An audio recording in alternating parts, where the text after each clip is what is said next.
Hey, Baku-san JRPG, how you doing this evening, my friend? Howdy ho, neighborino. Did I do that right? Was that good? Okay, no, that was bad. Perfect. Nailed it. Is that you, Ned Flanders? Is that you? No, I was that Nat Flander? Oh, snap! That was Nat Flander. That was, I was trying to do Mr. Hankey's like Oh, slash. that. Yeah. How? There you go. Oh God, yeah. No, I like merged the two of them Yeah, you because. did. I diddly ho there, neighborino. Oh my A little, God. little bit of both. Hey, good to see you, Baku. How you been, buddy? Good, good. How are you doing? I'm doing all right. I haven't seen you since last Monday. This Monday. Yeah. Well, yeah, it's Yeah. been like 6 days since I seen you, man. It's been 6 whole days, 6 long days.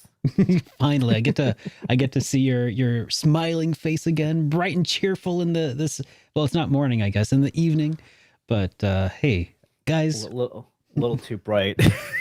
It's just- welcome everybody to Hit Point, the new JRPG news show that we also use to talk about anime and figures and other niche stuff, whatever we really kind of feel like talking about at any given point. If it's interesting to us, chances are we're going to end up talking about it. So hey, welcome everybody. We do have a top headline. Oh, I will say, yeah, we'll also preview trailers. We'll talk about some rumors and stuff. And we're going to be answering some questions. If anybody has any super chats or anything like that they would like to throw in, we'll answer those at the end. But we will try to keep an eye on chat as we go. Now, we do stream live every Sunday. Well, not every Sunday. Last time it was Monday, but weekly. We aim for Sunday around 7 p.m. Central, 8 p.m. Eastern time. And today's top headline, Baku, you wanna read today's top headline for me?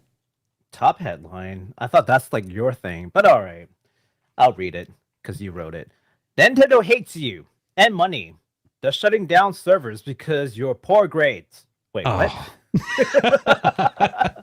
That was my first time seeing the headline.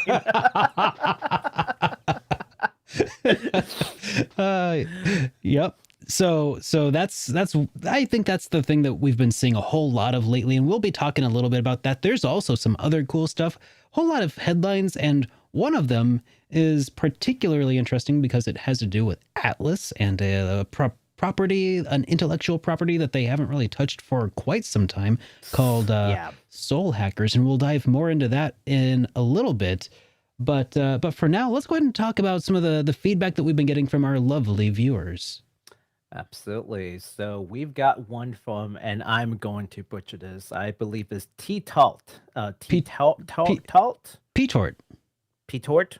Yeah, I mean, I think I remember seeing that name before, and I've always said P-Tort in my head, and I think that I think they've been on Twitch, and I think I've called them P-Tort and haven't been corrected, so I think it's P-Tort. Let's stick with that. Hello there, P Tort. Loving the breadth of content you guys are covering. Definitely didn't expect figure drop announcements, but love the idea of cool JRPG merchandise updates. Listen, if it's related to JRPG, it's fair game here. So we're going to keep that coming for you. Thank you so much for your comment. Yeah, thank you so much, P-Tort.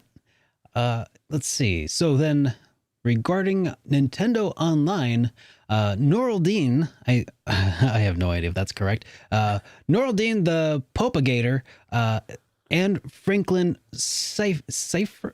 Cipher. Yeah. Yeah, I think Cipher. Yeah. Okay, gave us the correct prices for the Nintendo Switch Online services. Last week, I made I was making a point about the idea of giving you games as a service, essentially, where you'd have to pay weekly, monthly, yearly, whatever, to continue playing the games, and the vicious cycle of getting sucked into those, essentially. And how I talked about it was, I gave some numbers off the top of my head. I said like, I think, did I say $20 a month? Did I say $10 Yeah. a month? I It said was $20. $20 a month. I was like, oh God, Nintendo, that's egregious. Like that's like Yeah. more than my Netflix account. Like what's going on, Nintendo? So- What are you offering? Exactly. I done goofed by making instead of looking up the actual numbers, I said $20 a month, and that was incorrect. Nintendo Switch prices are actually much cheaper than that. So you can pay what was that? For individuals, it's $20 a year, which is actually not that bad. You know, this was in the discussion of the Mother 1 and 2 titles. So honestly, that's a really inexpensive way to play both games. If you have access to them for the whole year, you're probably going to be hard pressed to get a poor value from signing up for that. I'll say that much. In the pre-recorded version where I edited things, I did make a point of correcting things there, but yeah. So thank you for the correction there, guys. Thank you all. And then last but not least, we've got let's see, comments from Miss Ragnarok and Valkyria. That's I think yeah. I'm gonna try all kinds of pronunciation. One of them has got to be right. Or maybe Valkyria. Could be. Could be Valkyria. Let us know in the comment which one you preferred. Okay. Regarding the voice of cards, they've informed us that it's not really a card game. It's more of a turn-based RPG. Think more like D&D than a card game. And they both think Derek may enjoy it. Listen, thank you both for the comment and the corrections. The demo is out, so tweet at Derek if you think this is a game that he should give it a go. Tweet at him. Just always tweet shame Derek if you want him to play a game. That's the only way things get done around here is if I get shamed into doing it. So no, but I really do think that game is right for you though. I truly do. I've seen some gameplays, you know, and I'm just like, Derek might like this. Maybe I should. Maybe I can make an experience points video out of it, because the thing is, like, on the face of it, like, just looking at it, what I saw from that trailer, I don't know, maybe it was just a bad trailer. The trailer itself made it look really bad, to be totally honest.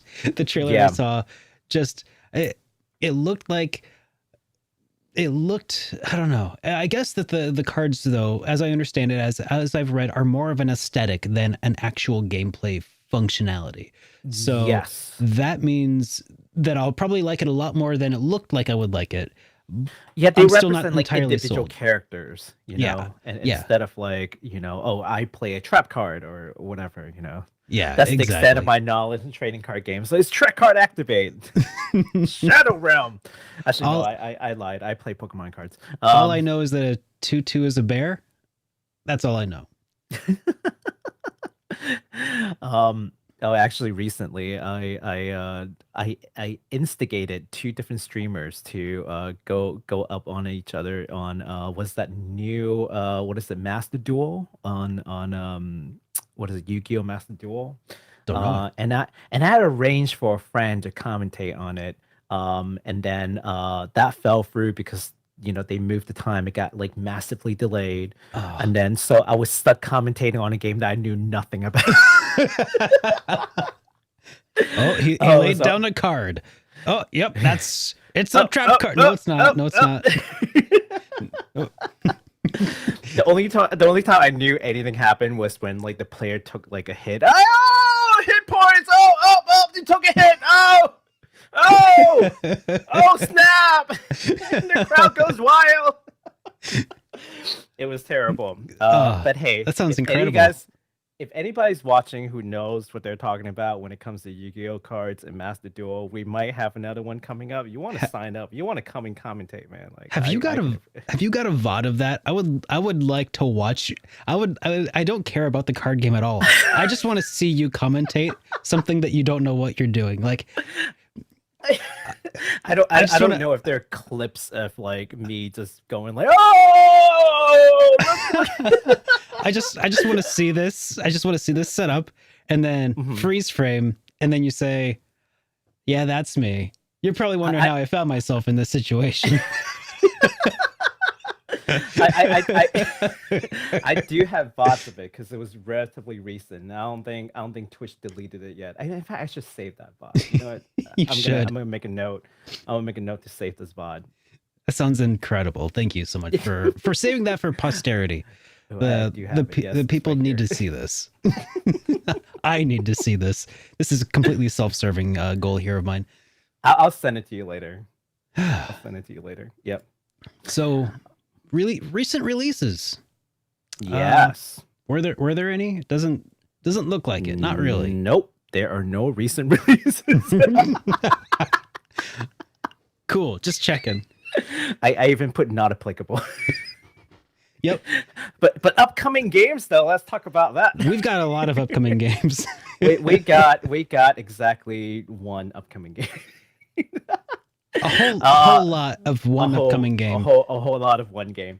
Okay, so we've got the Final Fantasy VI Pixel Remaster coming up, as you all know. I don't think this game needs any introduction. It's just the best Final Fantasy ever made, and anyone who says otherwise is just wrong. It is developed and published. Specifically, six is the one that needs no introduction. Okay. Yeah, six needs no. Well, I mean, the entire series, I think, needs no introduction. But sure, okay, let's give it an introduction. The year was 1980. Actually, okay, let's not go that far back. But okay, so this is a game that was originally out in Super Nintendo. It has a remaster a couple of times. Most notoriously the cell phone port. Yeah, that then got released onto Steam.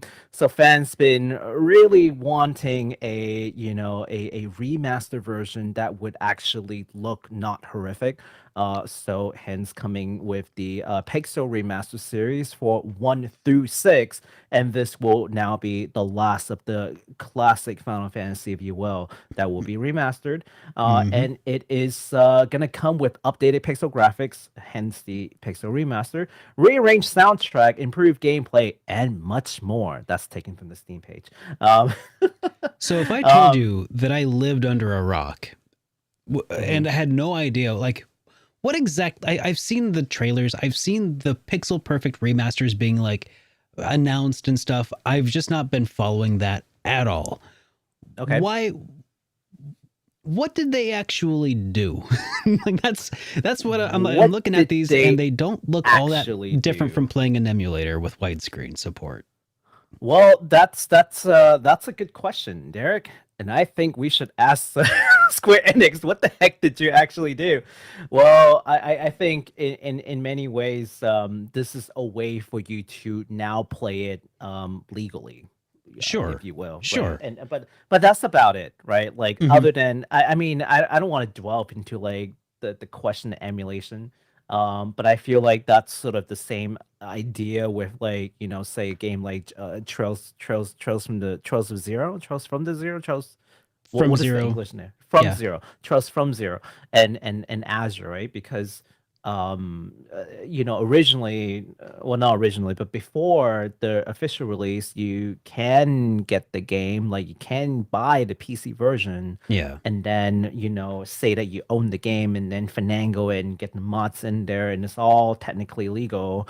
Of course, there are plenty of people who also just downloaded the game without paying for it. Look, no shaming here, but I'm just saying that's what happened. Then comes the official release, and you can just buy it legally and play and support the creators. So in that vein, that is an avenue now for you. And we will talk more about being able to, buy games that are relatively old and in an official capacity, right? Yeah. So I think for the most part, one of the most important function of this release is just that. It's so that you can buy this officially from a store, and get that like sort of like GBA kind of graphics without the GBA content, that is. Basically, yeah, because I mean, on the bright side, it looks like overall the pixel remasters that they're doing, they're at least not making things worse, which is more than we could say for the original iOS port for Final Fantasy VI, which just, if you guys haven't seen the screenshots from this, I don't have anything pulled up, but just do a quick Google search. You'll find they look all pastel colored and like smudgy and weird looking and cheaply made. It's egregious. So the fact that they're like going back to the pixel art style, I guess maybe that's hence the moniker, the pixel remasters, right? Is because they're returning to the original style more or less. I think that the sprites are reworked a little bit. There might be a reworked script. I'm not super familiar with them, but I will say at least it doesn't look like they're making things, at least as far as I can see, they're not worse than they were on the Super Nintendo, which is an improvement. But that said, I'm still kind of conflicted about this remaster in particular, And I guess to an extent, a lot of the remasters, because I feel like this is just. I You want to say cash grab, right? You want to say it. You want to say it. You want to say cash grab. You're just. I'm dancing around the phrase cash grab because I do feel like it's inevitable, though, that at this point we're going to see an HD 2D release of the game, right? Well, it feels inevitable. Here's to that potential. We see something like a DQ3 HD 2D. And I guess what frustrates me is Live that Alive. Mm-hmm. Live Alive. Oh yeah. That's it. Live Alive. Final Fantasy VI. And again, Final Fantasy needs no introduction in the West, right? Final Fantasy VI is, perhaps.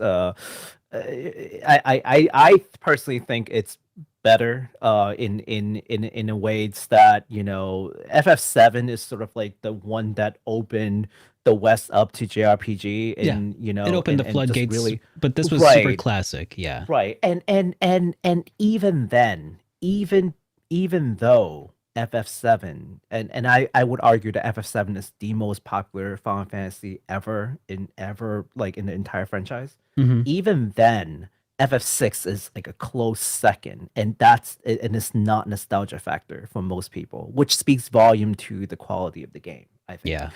When you can be close seconds and you didn't get to be that like floodgate opening game, like it definitely speaks volume to the quality. So that being said, it is dying for a actual good remake. No more remasters. It's dying for a remake. And then here's Square Enix like, ta-da, DQ3. It's like, I thought you guys didn't have the resources to do this, but clearly you do. Yeah. So I don't know what your excuse is at this point. Some folks are like, well, couldn't they do like a 3D kind of like love and give them those 3D sprites? Yeah, prepare to wait like a couple of years. You already see what's going on with F7. Do you really want to see that for FS6? But I think HD 2D is sort of like the perfect medium, right? Like I've talked to a lot of people. It's the sweet spot. It's the sweet spot between like a full remake and continuing to keep with that 16-bit aesthetic. Absolutely. And I feel like that's an inevitability at this point where we're going to probably see it. But at the same time, they announced this whole project with all of the pixel remasters, and of course, they've got to put this one out, but that in like another year or two, they're going to put out another remake or remaster of it, especially if, Live Alive also does really well, and Dragon Quest 3 does really well, Triangle Strategy. Yeah, I mean, it is. I know I did read a comment the other day. Somebody said that they weren't a fan of the HD 2D, but they were the only one. We found him. Everybody, we found him. We found the guy. I should call this person out. I'm kidding. No, like aesthetics is very subjective, and I like telling people that your personal opinion is absolutely valid, even if you're in the minority. But for a company to act, it's the aggregate, right? Like, I don't like Chrono Cross. I've been very vocal. I don't like Chrono Cross, but I'm in a minority, and I am definitely, I acknowledge that I'm in a minority. And when the game comes out with the remaster, I'm not mad at it. I mean, just because I don't like it doesn't mean that I'm mad at it. Yeah, not everything has to be for everybody, right? Like, absolutely. But I will say, I don't necessarily, because you brought it up, I don't necessarily feel like you're in a minority as far as disliking Chrono Cross. Yeah. Really? I think especially earlier on, the dislikers of Chrono Cross were the majority, or at least they were the vocal portion of people. Just over the years, I think that more people have kind of come around to Cross over time, and maybe have gotten tired of hearing about Cross being bashed. So I still don't think that you're in the minority. I think it's honestly probably it's a toss up, kind of 50-50. Some people really love it and some people really hate it. Because yeah, it's true. Because if you go around and check around some threads, anytime cross comes up, there's maybe a few extra people who like it, but then like there's a really vocal group of people who also really hate it. So I've got to tell everyone right now that the reason why I don't like Chrono Cross is not because it didn't live up to Chrono Trigger somehow. Okay, just want to throw that out there before and it goes like, oh yeah, you just don't like it because it's a Chrono game, but not a Chrono. And nope, that is not the reason why. But if you want to hear more about it, ask me in my live streams. I'm happy to tell you. But let's not waste time here talking about it though. Good point. Derek has heard about me saying this like over and over the years. I don't think he wants to hear this anymore. But with regards to FF6 though, yeah, HD2D, I think it is coming. It is unfortunate that they didn't decide to do this on, but I will say though that in Square Enix's defense, the Pixel remaster for 1 through 3 looks phenomenal though, like compared to the original game. They've done a lot of work. Yeah. Because to bring that graphic style up to like the same standard as like 4, 5, and 6, they have to do a lot more work. So I feel like 1 through 3 is very worth your money. 4 maybe. 5 and 6 questionable, because I felt like those two titles could have used the HD2D sort of remaster and it would have done amazing. Yeah. Right. That's my opinion. Yeah. I also kind of wonder, sometimes graphic styles just don't age really well. Over time, they become passe. Pixel art is one of those things that has stood up the test of time for a very long time. It's entirely possible that in 5 years we will be HD 2D'd out, and these pixel perfect remasters could be the ones that age the best out of everything. It's entirely possible. Absolutely. I'm not holding my breath on that, but I will say that there is something to be said about the fact that they will still be somewhat timeless, but at least enhanced for 16:9 monitors and stuff. So there is that.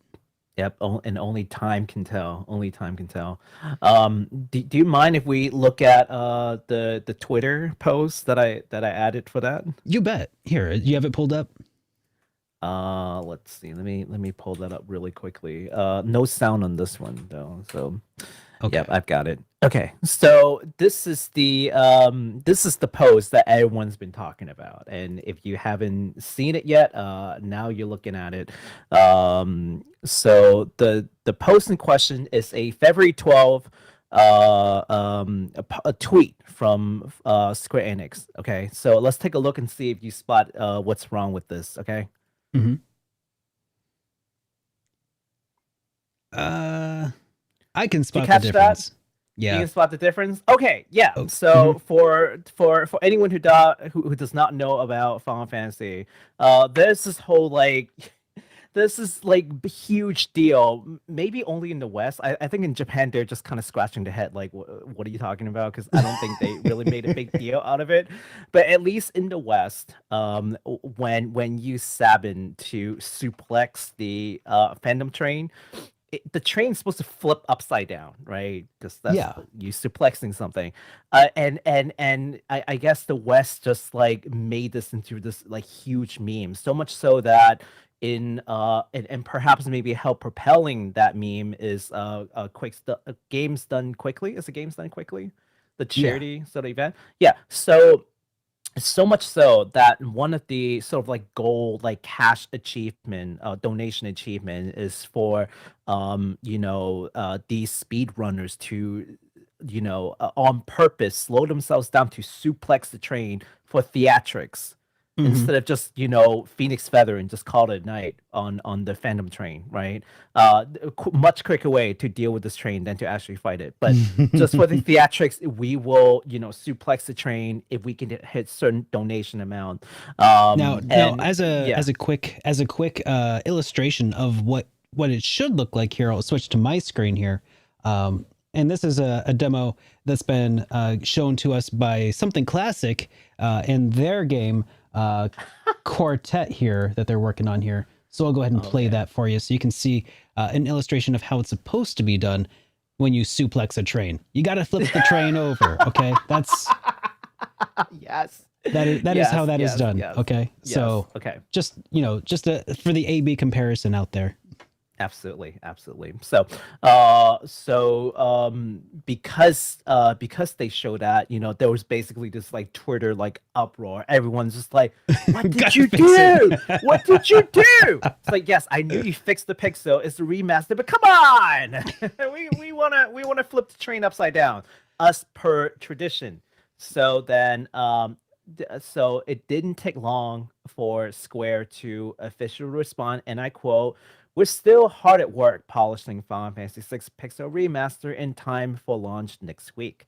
And we saw some of your comments that the fandom train didn't flip during Meteor Strike. The video was taken from a pre-release version. It will be adjusted in time for launch," end quote. So We did it, Twitter. we did it, Twitter.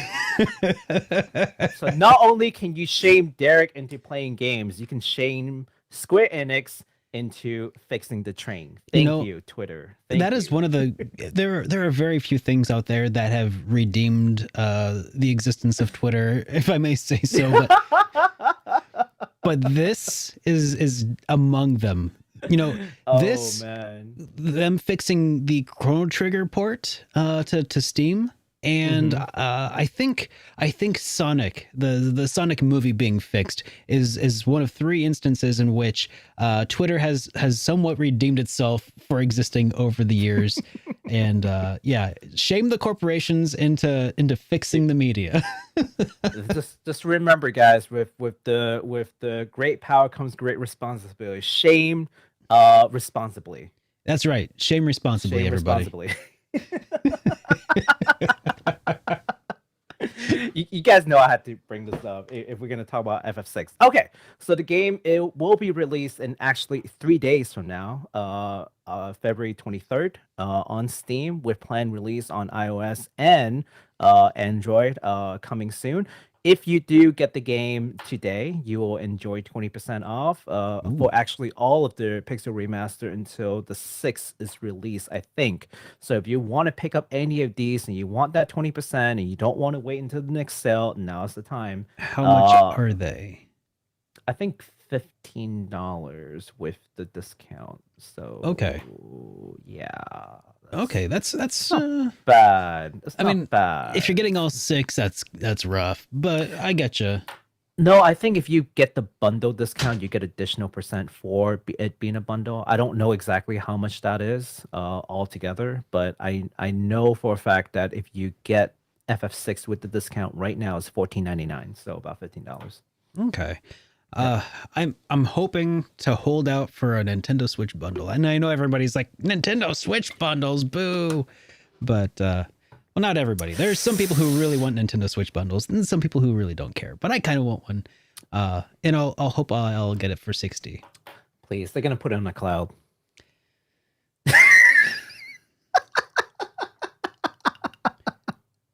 So Babylon's Fall got a demo, or is getting a demo. Babylon's Fall getting a demo on the 25th. So this is a game by Platinum Games, and it's going to be published by Square Enix. Yes, it is a co-op action RPG set to release the full shindig here on the 3rd of March. And those who pre-order are going to have early access to the game on the 28th. So you get it a whole 3 days early. Whole 3 days for betting on a game and not sure if it's going to play well. But do you? I'm sure there's a lot of like publication who already got like their early access and they're just like enjoying the game. I know there's a beta test out there, so you can actually see some gameplay if you're interested. I mean, already on YouTube, but it is Platinum Games and Square Enix, like and when they work together, very seldom I think have people been really disappointed by what they've put out. I mean, they've only had one collaboration, I think. Near Automata, right? And that was it. But that's only because Yoko Taro was there.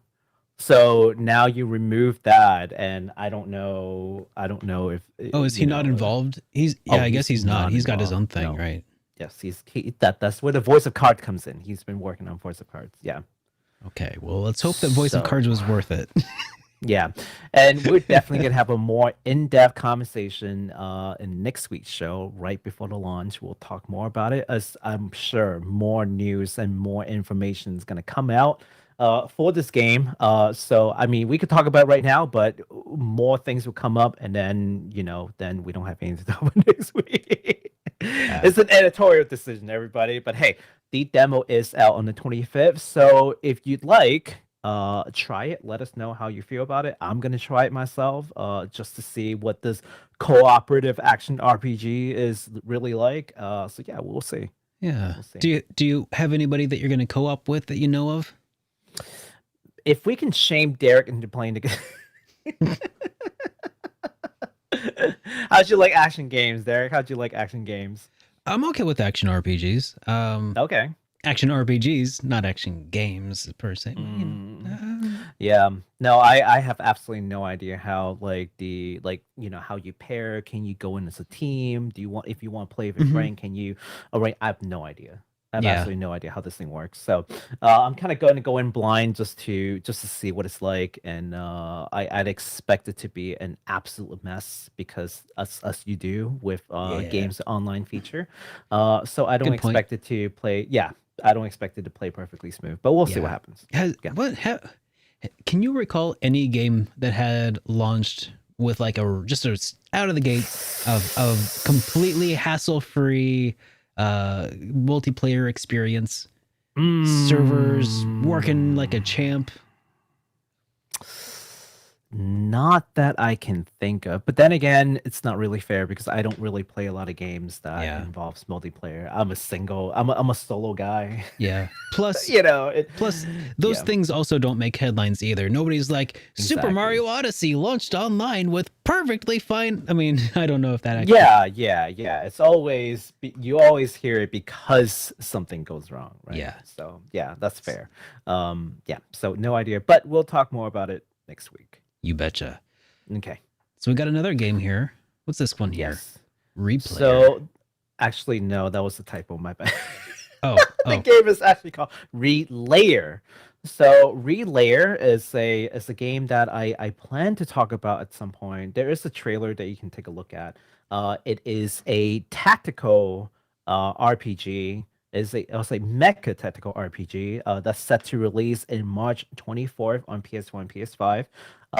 The demo for this game will be released actually also on the 25th, but only in Japan as far as we know, which is very strange because the international release is in March. So there's a chance that maybe they actually meant release for demo internationally as well, but I don't want to misreport. So if you're really interested and the demo doesn't come out on the 25th, you can always hop over to the Japanese server and just like pick up the demo anyway. I mean, there's really nothing that stops you from doing so. And if you do want to check out the demo, you will be able to go through the first 2 chapters of the story, about 9 stages, and the save data will be transferable. Did you want to take a look at the trailer? Yeah, let's do that here. Let me pull this up. So you see what kind of game we're talking about. Karakawa Games, that sounds familiar.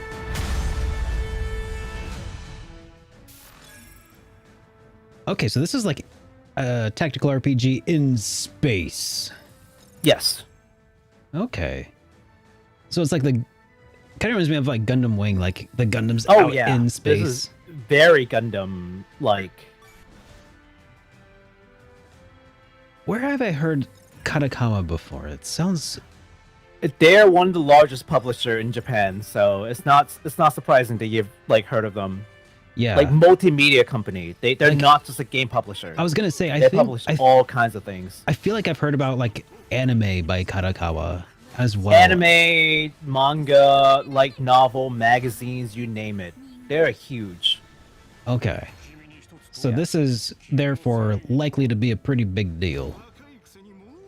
Yes, so the development of the game is actually headed by the president of Kadokawa himself. What? So they're betting big on trying to turn this into a multimedia sort of series. So game now, it could be manga and novels later. They really want to make this a thing. So we'll see. This is like the first. This is the first It looks entry really in a good. new multimedia empire that's being built by Kadokawa Games. They're hoping. They're hoping. They're Wow. hoping. Yeah. I mean, it looks really awesome. It Gotta looks be honest. phenomenal. Yeah. Like I like the look of mecha. I've never gotten into mecha properties, but that looks really sick. Oh yeah, what do they call that? The pose, No, that's not the sunrise. The sunrise pose is something else. oh, But that looks like a Gundam Wing situation, right? yeah, That looks like a Gundam Wing. Yeah. that So looks there you pretty go. That was sweet. Relayer. It is again coming out in March 24th.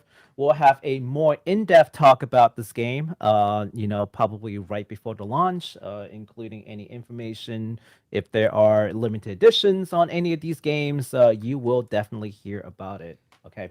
So that Um, reminded me of a comment. It wasn't even a comment on the video, but it was one of the very first chats in Mhm. the last stream where somebody was saying, and I can't remember the username, and I'm sorry if I've forgotten, but they were saying that 2022 would be the year of the tactical or strategy RPG.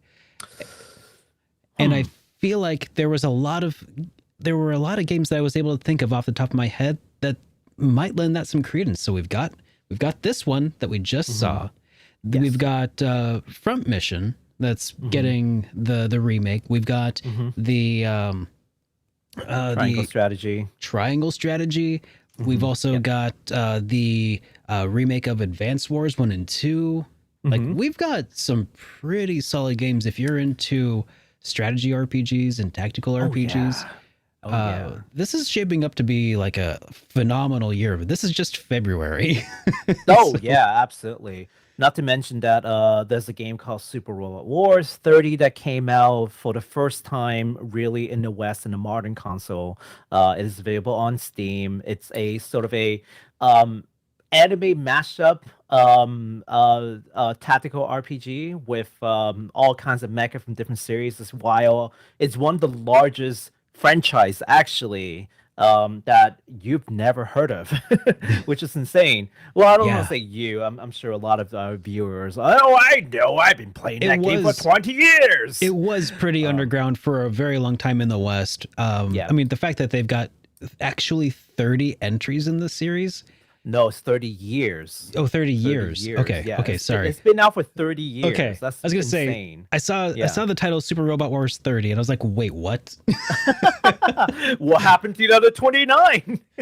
where have I been? But I wouldn't be surprised if there was as many as 15 out there of the entries in this game series. I can't even count because they don't do it by numeric. Like they use letters. Well, they started off by doing numbers at first, but I say at the minimal 20 games. Oh my god. At the minimal. Yeah. See, I wasn't completely off my rocker to think that they might have been thinking about 30 games, but and that's just with my cursory knowledge of how huge this franchise is, the series of games. And the fact is it's crazy how many different IP crossovers they could get in on this. Like Square Enix with their Kingdom Hearts games, they were able to bring in, all kinds of Disney franchises and stuff. But imagine getting Disney on board and then Nintendo on board. And then, I don't know, I would say Marvel or something, but that's also Disney now. So I guess the point kind of gets moot after a while, but it's the crossovers that they're doing with these. It's incredible that they're able to do that. And the logistics of that must be insane. But anyway, part of what makes it easier though is that Bandai owns Sunrise, and Sunrise owns Gundams and a whole bunch of other mecha series. So a lot of them are actually in-house. Okay, so it would be closer to saying a big crossover with all of Disney's IPs essentially, because Bandai's massive. Yeah, but you're also not wrong, right? Because you have things like Evangelion, that's Gainax, and that's completely separate. You have things like Macross that comes in. I said Macross. I don't care. It's not Robotech. Who was it? Who holds the Macross IP? Like, was it Lucky. Golden? Whatever. Those guys. My God. Yeah, they're the reason why there's no Macross in the West. But yeah, Robotech. Anyways, yeah. Golden Harvest. So Golden Harvest. Was that it? I don't know, golden something. It's just but Screw in any those case, guys. yeah, screw those guys. You said it, man. You said it. But you also Harmony Gold. Harmony Gold. Thank you. Yeah. So Yes. we are reading chat. And so there are other IPs. And the interesting things that I guess folks don't really know is that voicing in this game, it's kind of a rite of passage for some voice actors and actresses in Japan as well. That's kind of an unspoken thing. Really? Yeah, because think about it. Like if you are voicing lines for this game, then that means that you were in some kind of a leading role in these mecha genre, right? So it's kind of a thing. It's kind of a thing. It's like, oh, congratulations! Like you got to lend your voice in this game. So It's a thing. It's a thing. Yeah. All I need to do to become a real Seiyu is to go to Japan, break into one of their acting sessions. Mm-hmm. Yeah, I got this. Voice yourself. Convince them to use it.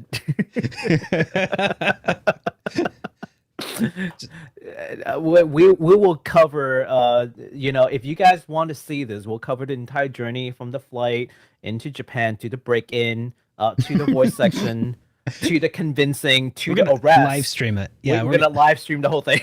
Live stream the layover in prison. Yep. The conviction, the prison sentencing. We're gonna all live. We'll do it live. We got you covered, right? That's right. Yes. But yeah, that game looks really cool, and I can't wait. I'm a big Mecha fan, so we'll see what happens. So we also got a new game that was announced. Yeah, we got a couple game announcements. So these are the ones that aren't coming out soon. There's no action from any of you guys that needs to be taken, but something to get on your radar. So there's a game that recently got announced from Axis. And they have announced this basically a first-person dungeon crawling turn-based RPG. And are you ready for this? Man, I gotta take a deep breath before reading this. This title. Oh my. Let me give this a go. Okay, because I don't speak Japanese, so I'm gonna butcher it. And then whatever you do, will do you want me to highlight it so that you can? Here, let me highlight it for you. So that's that's the title. Okay. Oh yeah, that's the title. Go ahead.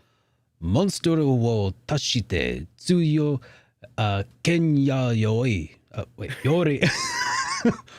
Whoa. Tenni Shinasai. Shindemo Akiramezu ni Tsukio Narinasai Yuusha Taiga Maou wo Taosu. Hey, Maou. I saw that one. Maou is Taosu Sono hi wo Shinjiteimasu. Yeah, I don't know if I can necessarily do a lot better than you, to be honest with you, because this title is so ridiculously long. This title stretches on like 3 lines in our doc that we're reading from right now. It's like that is the actual title of this game. The title is a paragraph, guys. That's the actual title for this game. So here we go. Monsterを倒して強い剣や鎧を手にしなさい。死んでも諦めずに強くなりなさい。勇者隊が魔王を倒すその日を信じています。It's basically translates to, okay, please defeat monsters and obtain strong swords and armors. Even if you die, don't give up and get stronger. Believe that one day the hero's party will defeat the demon lord. See, demon lord. Yeah. There you go. Yeah, I totally kind of butchered that too. So don't at me. Oh my Yes, God. That's it's okay. We both butchered it. It's fine. I'm with you. It's I just feel so like you butchered long. it less than me. I still think I did the right thing. I fell on that sword so that when you went up there and did less bad, it looked like you owned it. Cause I was Oh like, my oh my gosh, god. this guy knows how to speak Japanese. He can speak real Romanji. It's actually a little easier for me to read this if it actually was in Japanese. I When it's believe it. written in like English, it's like Anyways, yeah. So the super long name. So moving forward, you guys will probably call it Monyu. Monyu is actually the official shortening of all that. So we'll just call it Monyu from now on. Monyu, or that RPG with the super long name, whichever you guys prefer. That game will be released in Japan in July 15th. Sorry, that game was released in July 15th last year, and is currently planned release sometime in 2023 on Switch and PC. We do have a trailer of that, although there's not a whole lot of gameplay, but you can kind of see the art style. So, do you want to take a look? You know what? I'm distracted by the thought of, these Japanese companies, some of them seem to be competing on a game that we're not even trying to compete in, guys. And I want somebody out there who's making a video game, an RPG. Here's what I want us to do. Reach out to me because I want to make this a reality. Okay. We're going to make the longest title ever. And we're going to do it by we're going to dump your entire game script and put it in the title. It's just the entire game script. And then we'll just shorten it to script, whatever. You shorten it to the first, maybe like the first syllable and the last syllable Yes. Yeah. of the That's entire script. I think it'll sell. I think it'll sell. perfect. Okay. Because I feel like that's our in. We've been sleeping here, guys. Okay. It won't matter. It won't matter how good the game is. We just need that like longest game title. That's all we're aiming for. The longest game title. Just get that in, and then we'll fix the game later. The gameplay is secondary. Yeah, absolutely. As always. Okay. So Monyu, eh? Let's check this Yes, out. Monyu.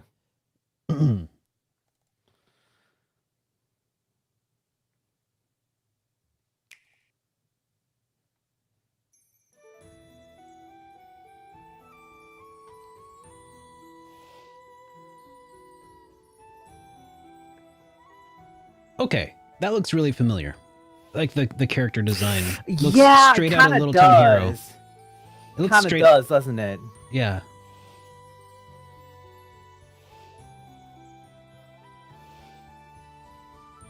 I was gonna say Game Freak is gonna sue somebody, but that would imply they cared about the game. There you go. You see that entire title? You see that freaking long title just now? That's what you read. Aren't you proud? That's what you read just now. Okay, so you said it's easier to read it now that it's in Yeah. Japanese now. So Oh, when absolutely. Because it's so much shortened. You It- know, like it's also there- really stylized there, so maybe we shouldn't bother trying. But that's yeah, Monyu. Yep. Monyu is coming again in 2023, and as soon as we get a release date and we're coming close to it, we'll take a better look with probably a longer trailer with actual gameplay. But if you are curious about the gameplay, yeah, I mean YouTube, because this game is already out in Japan in July last year, so it's definitely out there if you're really curious. Oh, this game is already out in Japan, Yes, and they didn't show any so- gameplay trailers or footage. Yeah, which is strange, right? Like you would think that they would give us like a better trailer, but no, that's the Do- only official English trailer there is right now. So that's the official Yeah. English trailer. Oh, well, I'm gonna look up Yes. a Japanese. I wanted to look up a Japanese gameplay trailer of Monyu. I found one and it was 4 minutes long. Okay. So I didn't want to. So I didn't Well, include it. Send it to me in Discord here, and I'll pull up, and we can just skip around in it because I want to see what this looks like. Because honestly, that announcement trailer looks bad. It makes me lose interest, and I'm just like, I mean, because Let me see. it's literally just like some art that's been cut out and then wiggled around a little bit, and I hate that aesthetic. I hate it. That doesn't pass for me as like a trailer. but if the game's already out, what are they hiding? That's what I want to know. I don't think they're really hiding anything. It's just very strange. Hold on a sec. There you go. I'll DM you Okay. right now. Okay, hold on. All right, we'll pull this up and we'll do a live reaction. There you go. Take a look at that. Okay, let me add this to the docket here.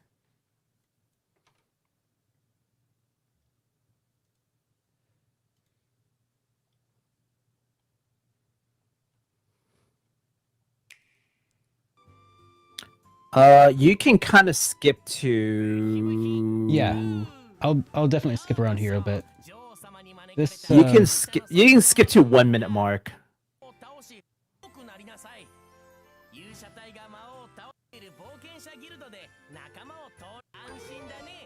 Okay. So you can change classes. There are 6 characters. Mm-hmm. Travel to the dungeon. Okay. Oh, okay. There we go. So there's the dungeon crawler. Yeah, there's the first person dungeon crawling. Okay. This is something I am far more impressed by and more interested and intrigued by. Mm-hmm. Just seeing it in action to some degree. Pretty nice. Okay, so there's like not random encounters. They've managed to figure out a way to do that here. That's pretty neat. The art style. It's more like DQ style fighting. A little bit, yeah. Yeah. It even sounded a little bit when that battle started. That chime, it sounded Like a little that? Dragon Questy right there too. Like that, yeah. Okay, that's not so bad. I'm interested. That teaser trailer really did a disservice. Didn't do it for you. Yeah. Yeah, This, I don't though- know why they decided that was a good idea. Yeah, because it certainly wasn't. So thank you for that. Yeah, that's no problem.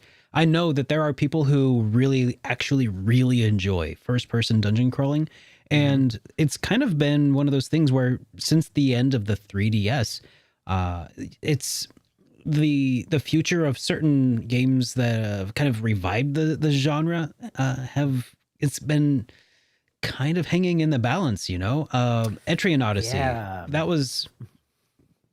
Nobody's really sure how that's going to be on a new platform because it was kind of like really tied into that whole 2 screens thing, right? Mm-hmm. Yeah, it's kind of fallen by the wayside, absolutely. And I mean, we've seen how Nintendo handles like the 2 screen games as they move over to Switch and to various levels of success. So I can definitely understand like the anxiety. Like if you're a fan of this sort of like games, like you wonder how this is gonna end for you, right? Or how the series is gonna end up being like.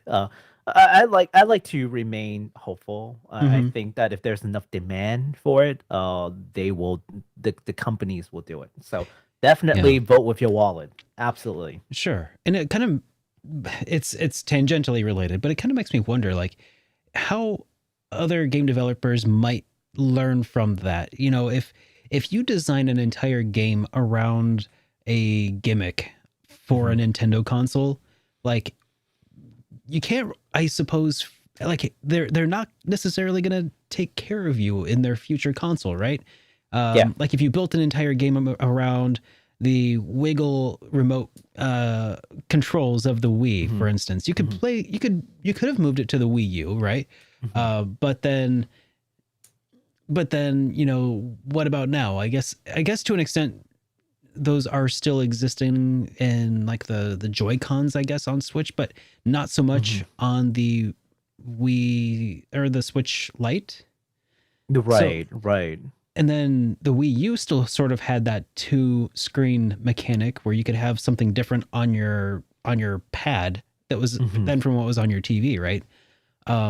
Yeah. It just raises some interesting questions about like Nintendo's doing these weird things to try to innovate gaming, but when they don't necessarily take hold on a really deep level, Nintendo's going to walk away from that. So if you design an entire game around those mechanics or an entire franchise around those mechanics, well, I think that's really going to dissuade people from really buying into them in the future if they can't, count on. Yeah, absolutely. I mean, I don't know. Um, I don't know what the solution is, but I don't know. It's just a random thought that came up. yeah, absolutely. And I think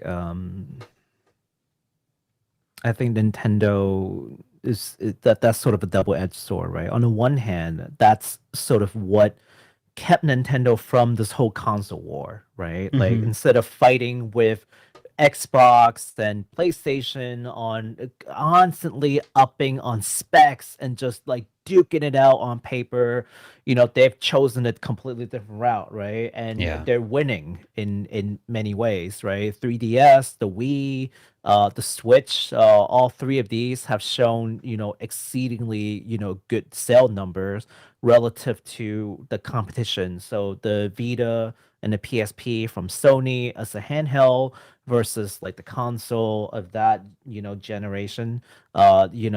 Nintendo consistently outsells in volume. So Mm-hmm. but that has a lot to do with each of the systems sort of like, innovative gameplay and hardware, if you will. So for the Wii, of course, it's the Wii mode. For the 3DS is the dual screen, and Mm-hmm. then And for we're not going to talk about the Switches, Wii U. we're not going to talk about no, we're not going to talk about the Wii U because the Wii U is a failure, but not it has nothing to do with like innovation in hardware. I think it has Yeah, some other reasons, for right? But sure. Yeah. yeah, but strictly talking about that, like, so that's been sort of like the boon, right, for Nintendo. I always feel like, and of course, it works that they are. Pretty well. I'm pretty surprised at how Wow. well that went. Okay. Sweet. Okay. Sweet. Yeah. I'm just saying that, just to recap, is Nintendo. That's sort of like their number one thing is to be innovative, and it helps that they are the biggest, like, first party game producers, right, in terms of IP. Yeah. So they can in house develop these capabilities simultaneously with the software side, right? and Yeah. and demonstrate how these things could be, super cool. Whereas like PlayStation, if you look at how like the VRs is doing, it's not going well, right? And part of it, I think, Yeah. is because they can't convince game studio to invest into doing it. They haven't shown anything that's like super groundbreaking and cool that Yeah. like The really closest ought to. was, I think, Valve with Half-Life Alex. I think that was Yeah, the last like real, I guess you could say, killer app. yeah. And that was 2 years ago now. Yeah. So, but that's the boon, right? Yeah. And the bane is basically what you just said. What happens after the system is, no longer supported. Like what do you do with these IPs? I don't think there's a good solution other than just build your name, make your money.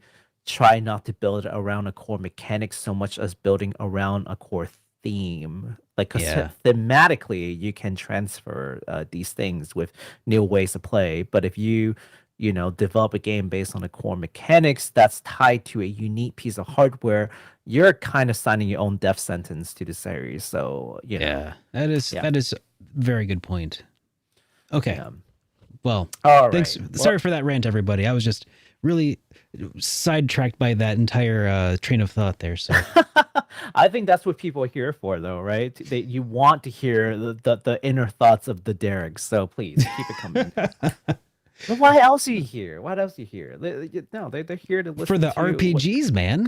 goes Let's on make with in the RPGs. We got it. We're dropping viewers. Just kidding. No. Oh no, No. Dark Deity we're though. down to 5 viewers. You got No. scared for a second. Dark Okay. Deity though. Yes. Is Have a you heard of that? what's that? Have you heard of the game? I have not heard about it. I Do you was want to gonna. take a look first before we Oh, talk about okay. it? Sure. Yeah. Sure. Yeah. I think Here. I think you'll be surprised.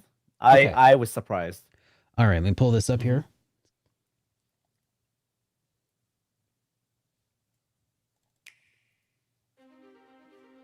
This is fun. You face the Sonori. Huh. That looked like an interesting battle system. Little non-standard there. 9 out of 10 from But Why Though?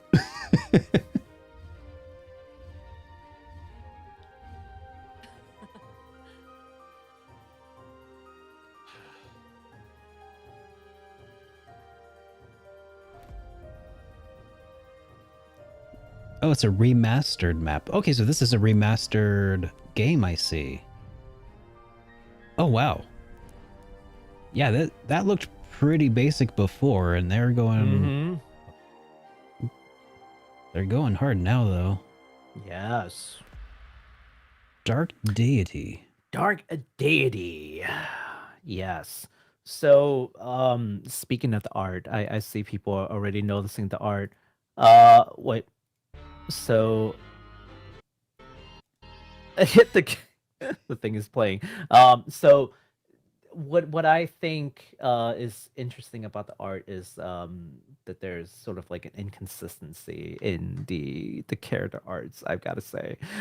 Should I take another look at that? Because I wasn't looking at it very critically. I was just trying to get a feel for the gameplay. No, go for it. If you want. Yeah, let's watch that again. Yeah, there's definitely some odd inconsistency.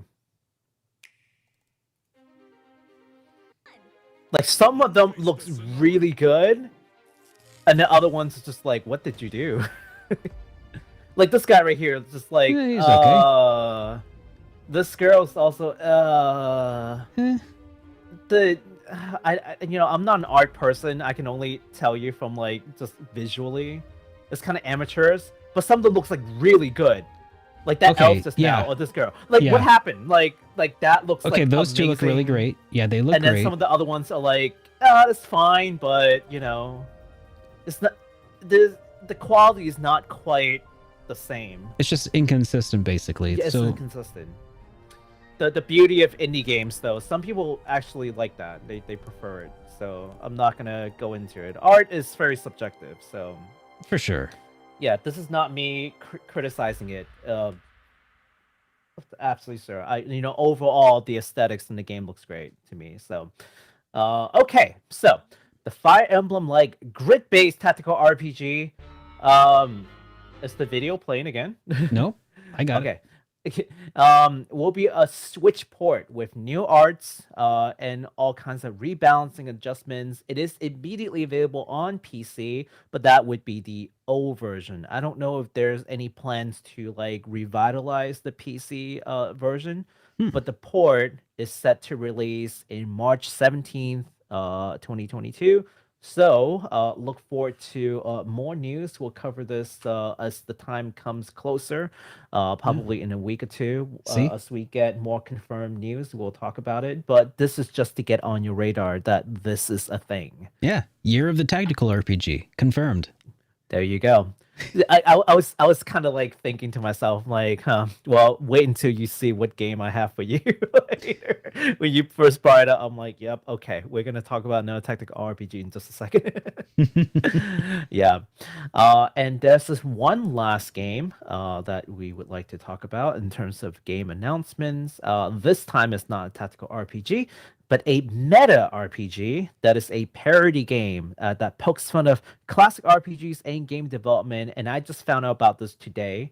So did you want to look at this as well? I do want to take a look at this because meta humor is absolutely my jam. Oh, yeah? Yeah, let's go ahead and play this here. Oh, you're going to like this.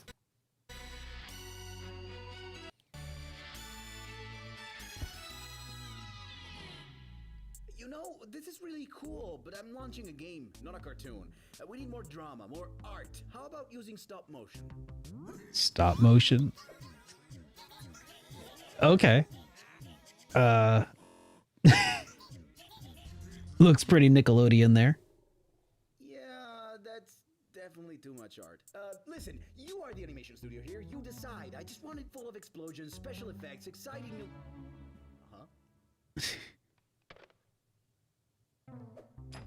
You know, you don't need big animation studios or special effects to make a great trailer for your game. All you really need is already in your heart. In the Kokoro, let's go.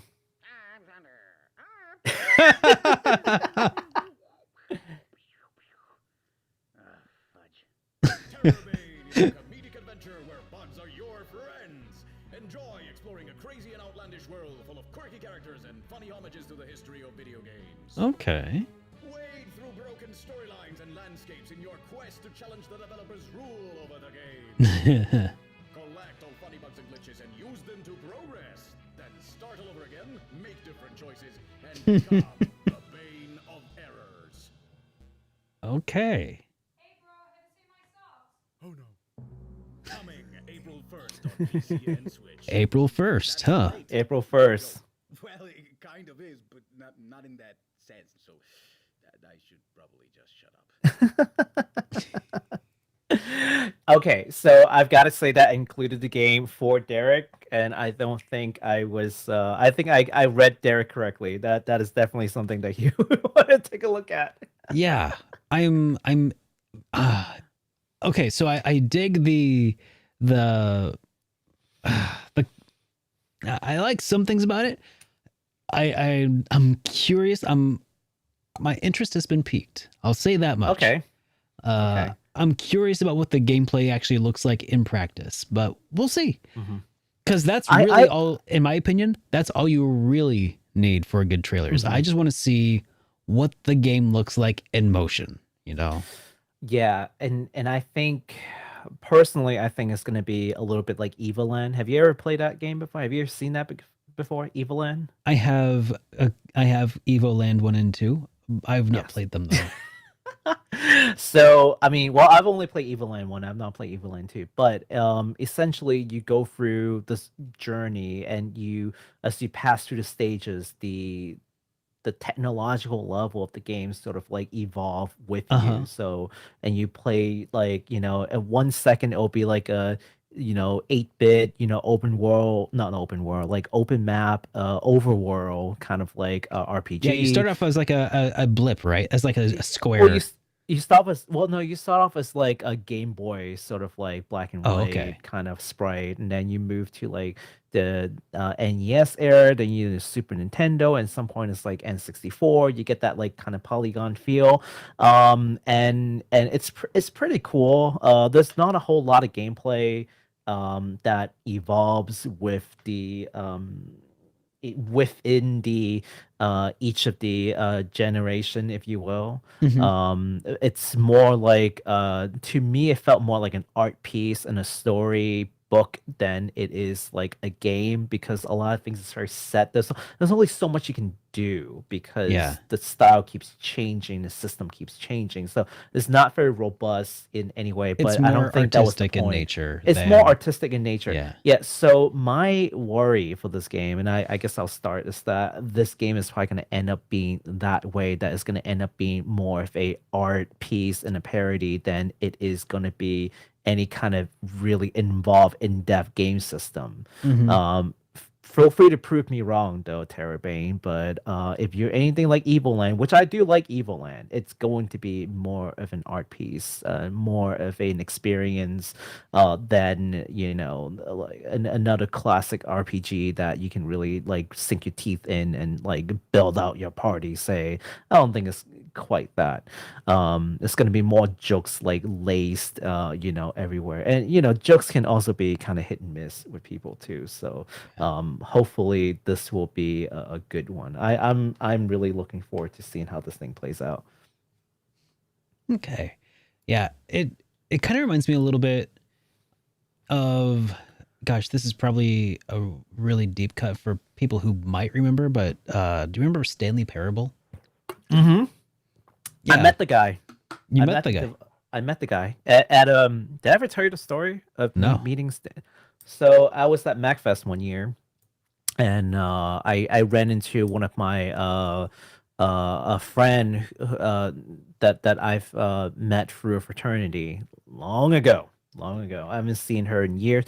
I said her because it's a co-ed fraternity. It's weird, but so I ran into her, and it turns out she's really big on gaming, and I actually never knew that. Well, she was at a tabletop game, so I was hanging out, and she was like, "Hey, do you want to join us for a quick game of Tokaido?" I was like, "Oh yeah, sure. I love playing tabletop games." I'm like, but I gotta say, like, I've got like a thing that I need to go to. He's like, oh yeah, sure, we'll play a quick game. So we did. The person who was the game master, or at least the person who was explaining the game to us, and the narrator, is the guy who made Stanley Parable, but you wouldn't know that, right? He was just there just playing games. And here's the fun part. I was like, hey, listen, I gotta go to the panel with extra credit, right? And I don't know you guys know extra credit. Oh yeah, right? I know But of extra it's, credits. yeah, James. And I was like, oh yeah, no, I gotta go to James' panel because like it's really cool, and like that's half the reason why I go, right? It's because Yeah. that's I get to see them in person and listen to. And I think that year they had like the game lawyer. I don't know if you know about that guy too. He's the one who gives like advice to like indie developers, like free legal advice on just like indie developers, so that they don't enter like the DMCA territory if you want to use any like fair use material and et cetera, et cetera. So Gotcha. he's also super famous on YouTube, and so that was the year. So I was like, hey, I gotta run. And then he's like, oh yeah, I'll see you there. I'm like, oh cool. Like I'll see you there, man.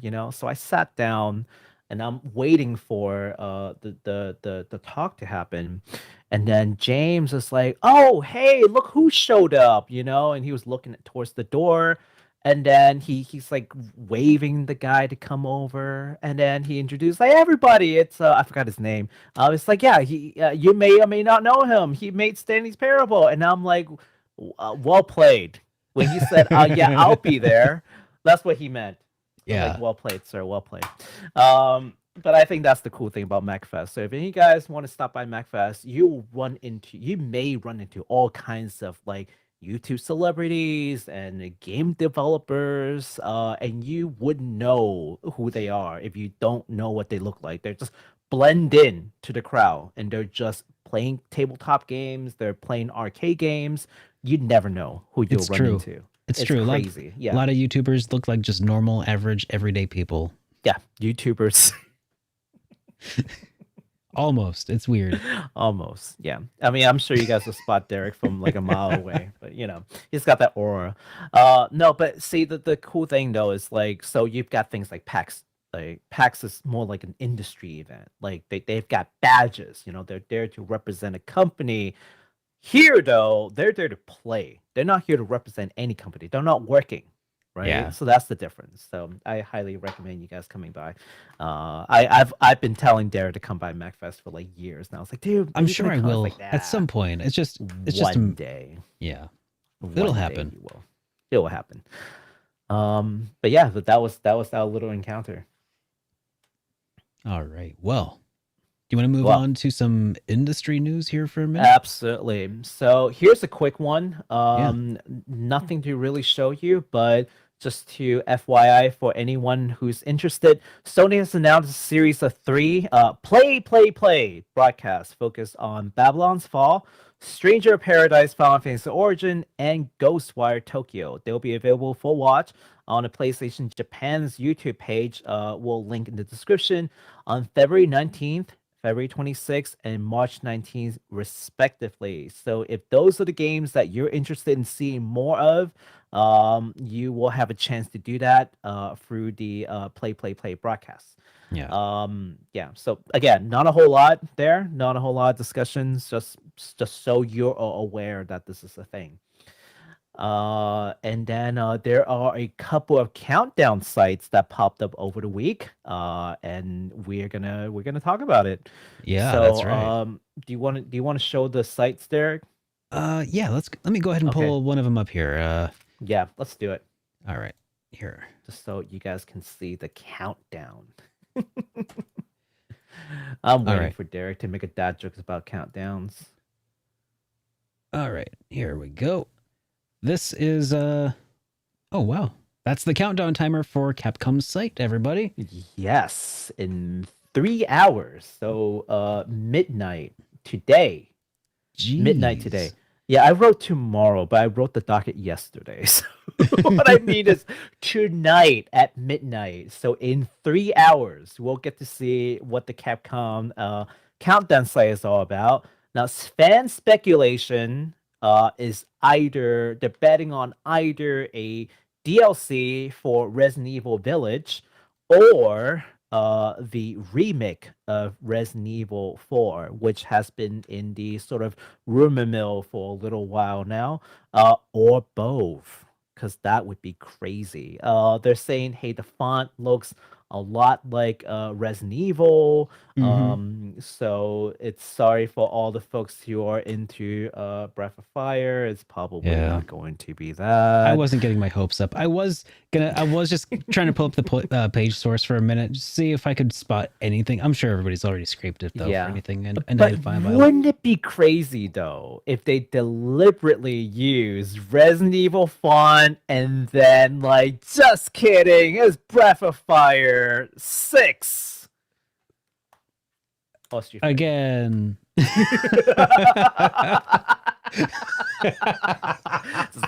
it! Anything but Breath of Fire. Anything but No. I mean, Breath of Fire 6, the remaster, remastered. the mobile game. Woohoo! The mobile game, yes, with 20 DLCs. Yeah. So, But that could be anything though. That could be Mega Man related potentially. That could be Street Fighter. It could be. It's Final Fantasy, or it's Final Fantasy. It's Mega Man Legends 7 or whatever. 50. No, well, Adventures of Trombone 2. it could really be anything, right? But again, just the fan favorites, like speculation right now, is gonna be Resident Evil just because of the font. And Didn't they aesthetics. just announced they just put out new Resident Evil though, didn't they? Village, yeah. Village. So the DLC, yeah. So yeah. So that makes sense. But then Resident Evil 4 remake has been in the rumor mill for like the past year. Yeah, that's So true. this could, because think about it, like we had the rumor mill for Xenoblade Chronicle 3 just like a month right before the announcement. Yeah. So it's like I'm seeing a trend here, right? And here's like in lieu of the Nintendo Direct, here's our countdown site. It could be. So I'm just sharing with you guys what's being said out there. Okay, I'm so I'm not gonna saying it is that. Since it's going to be in 3 hours, my guess, I'm just going to throw some of my own rumors here for the rumor mill. Breath of Fire 6, mobile... 7, Breath of Fire 7. Okay. Because I don't want to see a remake of 6, so we're going to go 7. You're going to see Sweet Home 2. Sweet Home 2, yeah. From the Famicom, what sparked Resident Evil all those years ago. So Resident Evil, a new Shenmue. No, not Shenmue. Not Shenmue. That's not them. I'm thinking of Shenmue. Yeah, I said Shenmue, but I was thinking, God, what's the samurai one? With the undead in the past. Onimusha. Yeah. Onimusha, yeah. Oh yeah, definitely a new Onimusha. Yeah. We can... A new Onimusha. You can tell from the font because of the way that it is. Here, I'll show you that again here. That's that's perfect font for Onimusha countdown. What else could it possibly be? I'm betting my money on Mega Man. Definitely the Blue Bomber. I'm all in for all in on maybe Dark Stalker. I think a new Dark Stalker would be nice, right? Instead of Street Fighter. Yeah. Sure. Why not? Okay, so we have no idea. So we'll just follow up next week and we'll tell you who was right. Yes. We'll definitely do that. All right. The next countdown site. Into the next countdown. Shall I just show the countdown site for this one? Sure, and then, why not? Yeah, I'll just pull it up right now. We get the visual so that we can talk about it. All right. So the next countdown site, it's also going to end relatively soon. In fact, there's new stuff there now. Oh, hello. I didn't even see this before. Oh, there it is. I've got to say, this is a way better looking countdown site. I think they're doing the countdown thing correct, and I think Capcom can learn a thing or two from ATLUS. But so this is the ATLUS countdown site, and if you will notice, it actually says Soul Hacker. That is the they have the fourth series collection thing now. It was only up to 3. Is it playing right now? There Is it is live right now? there's a 40-minute video up here. Oh, okay. Information gathering sequence. あなたの Okay, 今回を教えてください. So, please tell us about your regrets. Okay, so this is one of those things where they poll Twitter to get some feedback from the people who are participating in this event that's going on right now, right, Baku? Is that kind of what I'm getting? Is this live? Is this live right now? Is this over? No, this is over. Oh, okay, so there were only 3 videos when I was writing the docket, so this one is brand new. I haven't seen that yet. So, friends speculate that it could either be a remaster, remake, or a sequel of the 1997 game Devil Summoner Soul Hackers of the same name, originally released on Sega Saturn, which seems like a good time for them to do a remaster, remake, or sequel, right? Sure. ATLUS official Japanese YouTube, which is called ATLUS Tube. This is really cute. They have been releasing a series of information collection sequence, which is basically what you just saw just now, where they would live stream and viewers are prompt to answer certain questions that appear on screen through their Twitter. Does that make sense? So they'll show you the sequence on YouTube, they'll show you the question, and then they're like, okay, now hop on your Twitter and add us and then answer the question, right? And then we'll gather it, right? And one of the questions that we just saw just now is like, tell us about your regrets. Some other question was like, what is your favorite monster? What is your favorite food? It's like, it's kind of all over the place. So we're not sure what this whole like gathering sequence is about.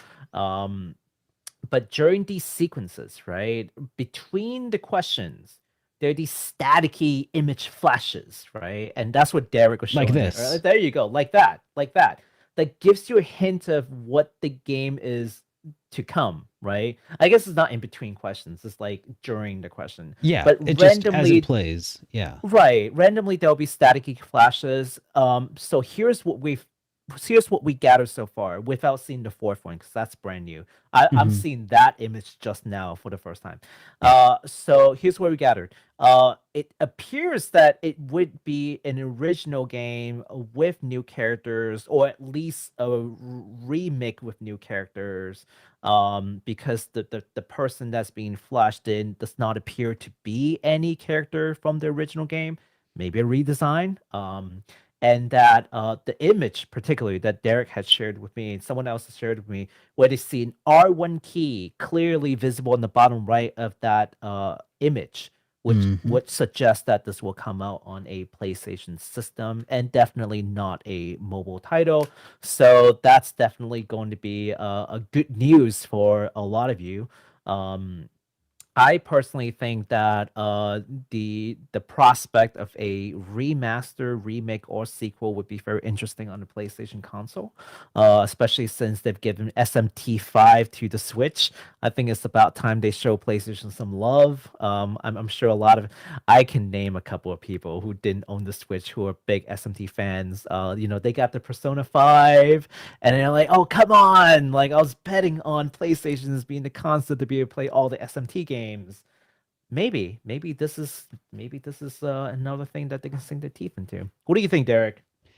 I think so. So here I've pulled up another like freeze frame here. Interesting. We've pulled up another freeze frame here that they flashed here of an error, and it looks like somebody's like holding a gun of some sort, or it looks like I see a hand in the bottom right corner here. And then that looks like, I don't know. It's probably, is that an evoker? I don't know. I don't know. I think ATLUS is playing this like revealer game so much stronger than Capcom. Capcom just has the site and just counts down. Whatever, right? Yeah. But like ATLUS is doing stuff. They're going places with this. Oh yeah, ATLUS has that whole interaction, cross-platform interaction, right, from Twitter to YouTube. They're showing you little bits and pieces, and that just really feels like the speculation train, right? I love it. I love how they're doing this right now. It's got me intrigued, and I'm not even an SMT fan, so initially, I want to know what happens. And one of the main reasons that this is starting to drum up a lot more like interest right now is that a lot of people initially were like, oh, this is probably just some mobile game, some mobile port of Soul Hackers on DS or whatever. No big deal, much ado about nothing. But it's not, because it's coming to PlayStation 1. We can tell because it says R1 instead of like ZR or, whatever they each have each console has like their own different like name for the right bumper, essentially. Yeah. Yeah, the right shoulder button. So it's coming to a Sony console, not a Nintendo console. It's probably going to take advantage of the console hardware. Yeah, that's right. So, some other folks were like, "Oh, it might be just like a port, a direct port. They're not going to do anything other than just maybe upscale a little bit." That also does not seem to be the case. It seems like they're really going to put in some new content in here at least. Yeah. So only time can tell, of course. But you only get to wait one more day to find out exactly what it is. And of course, we will be on the lookout and we will talk about it next show once we know what this is all about. And if it's really crazy awesome, then I'll probably make an extra video too, just to just to have something out there. Definitely. It's exciting. I'm excited about this because this is something that I definitely missed out on. And SMT is at this point, since I'm playing through SMT5, and I've played all of the personas, I'm invested now. I'm like, okay, this is actually kind of becoming my jam. SMT5 I'm sure it's way different from Soul Hackers, the way that SMT5 was way different from Persona, but the whole universe is something that I'm starting to get kind of drawn into a little bit. So yeah. What is your favorite thing about it though? I've only played P3 and it wasn't my jam. I've been told that P4 and P5 would change my mind, so we'll see. But but what do you like about all of this SMT sort of universe? What's the one thing that's really drawing you? So what's interesting about it is I'll have a video about it here pretty soon, I think. But the SMT series, specifically at least SMT5, it treats basically all religions and all mythologies and stuff as basically equal footing. They all coexist. They're all a form of reality. I'm not sure exactly what the backstory is behind that, but they all do exist. And it's really interesting that they all kind of coexist and they interact with one another in a way. It reminds me a lot of the book American Gods by Neil Gaiman, which is really great book, by the way. I would recommend it. It's pretty the games are pretty irreverent in some ways, and they're not afraid to get really dark sometimes, and I really appreciate that. The Persona games, not quite as much. I feel like they do get a little bit darker, but I feel like they stayed kind of happy-go-lucky because it's an alternate universe where a calamity happened versus one where a calamity did not happen.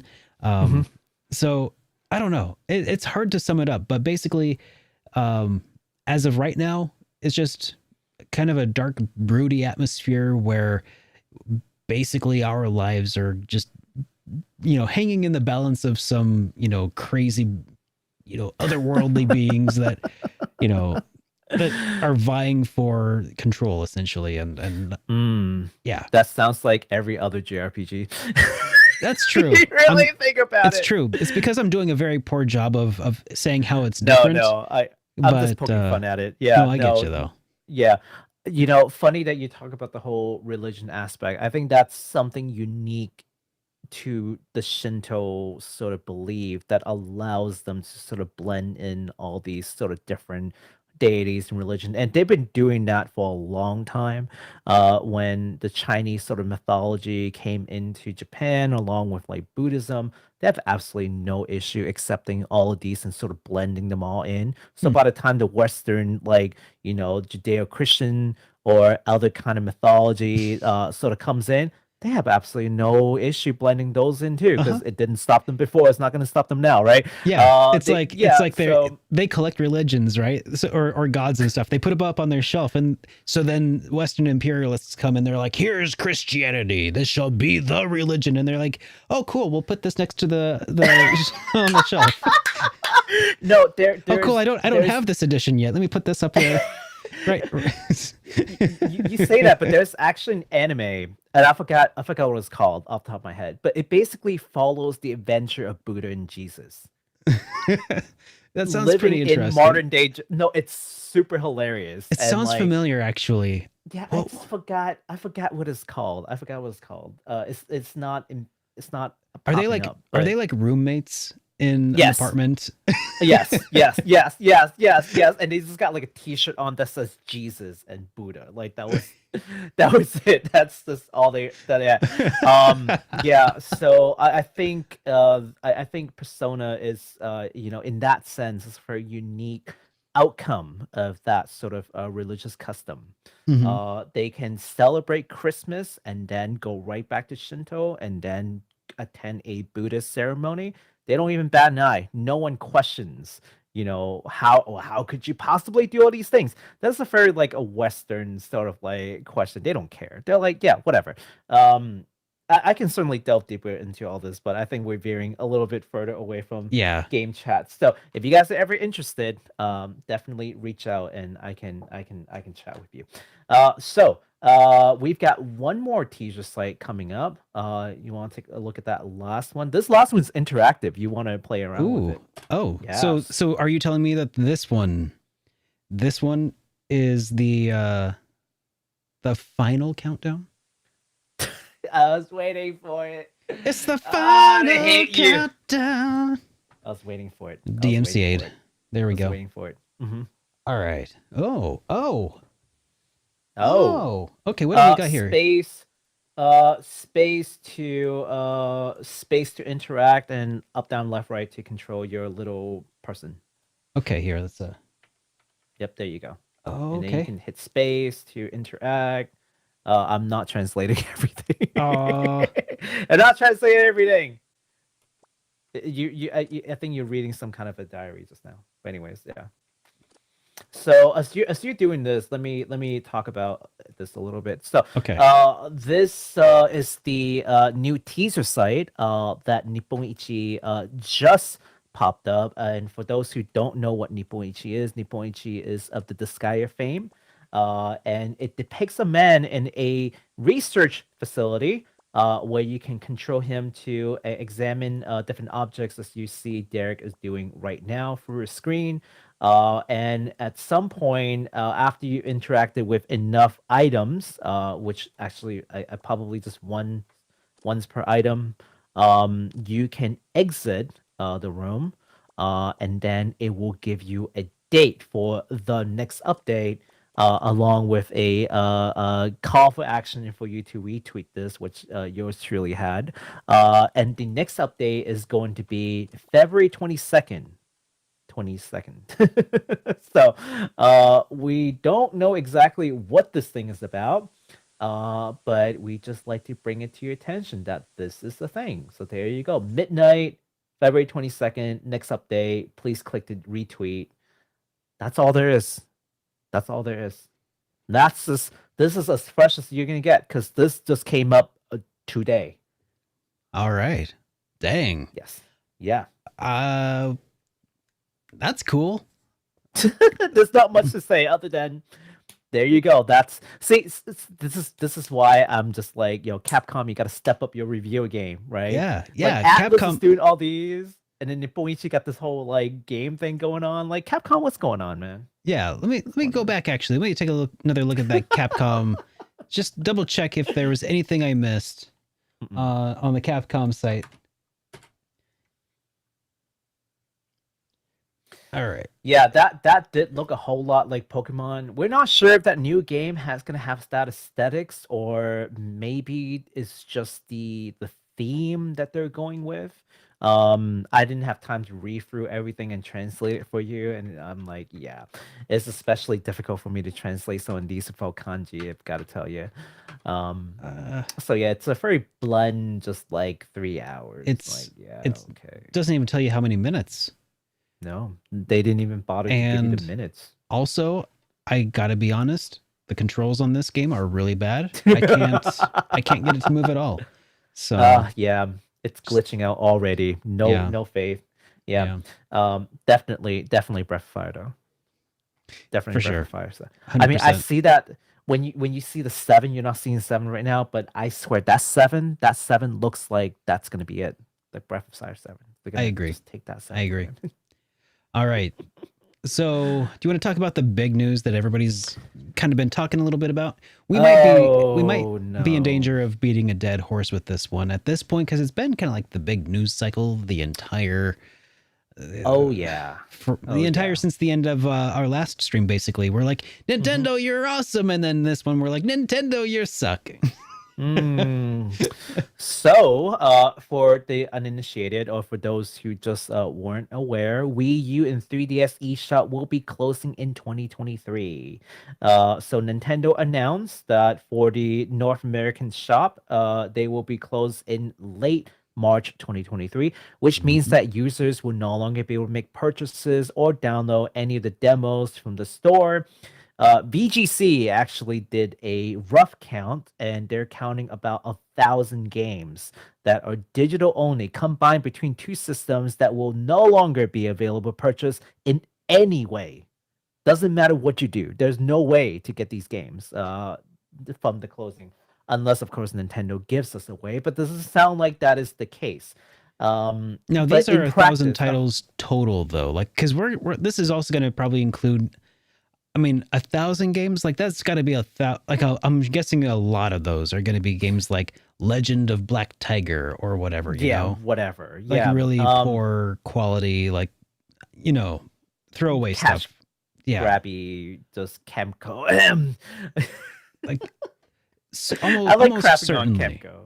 Almost certainly of those thousands that, Yeah. because like when I've heard of people who are like talking about ones of consequence that we'll be missing out on, like the ones that I've heard about are like a couple of the Ace Attorney games that we never got physically here in the West, which it's a big deal, but it's not like, it's not like a Nintendo first party game that people are going to be like wanting. I mean, some people are going to want to play these games in the future at some point for sure, but I think the big one that I saw is Revelation. So it is a DLC that you can get for Fire Emblem's Fates. It's kind of hard to explain, but Fire Emblem Fates kind of like took the Pokemon route where they like released 2 games simultaneously that's intertwined. Oh, right. And then as you play through the game, you can make a choice to switch faction and what have you, right? yeah. And at some point you can download a DLC that'll take you to like a extra ending, and that's like $20 or something, right? So if you wanted to do that, well, too bad, so sad you can't do that anymore because or at least not through the eShop anymore. But I want to give you guys the date, okay? So May of this year, not 2023, May of this year, you will no longer be able to use credit card to add funds to the Nintendo eShop. So even though the eShop is closing in March next year, in just about 3 months, you will not be able to use your credit card to add funds. They will And be by non-fundable. They'll be non-fundable tokens. Basically, and then by wow, Sorry. wow, and a different kind of NFT, guys. August of this year, you won't be able to use the eShop card to add funds. Although anything that has already been added will be able to be used until March. So as long as you have funds in there, you can use it until March.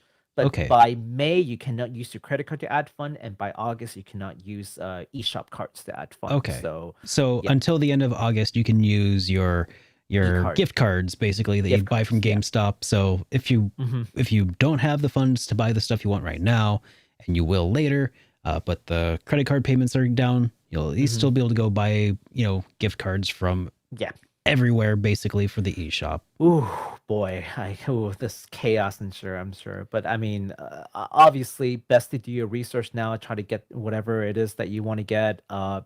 Before May. You've got a little bit of time. Yep. You know, Anything got a that little you bit of want to time. pay for, make sure that you do it soon, Yeah. because soon you won't be able to pay for those things that you'll want to get. So, which is insane. Now, Yeah. I can hear people ask, like, well, what about things I've already purchased?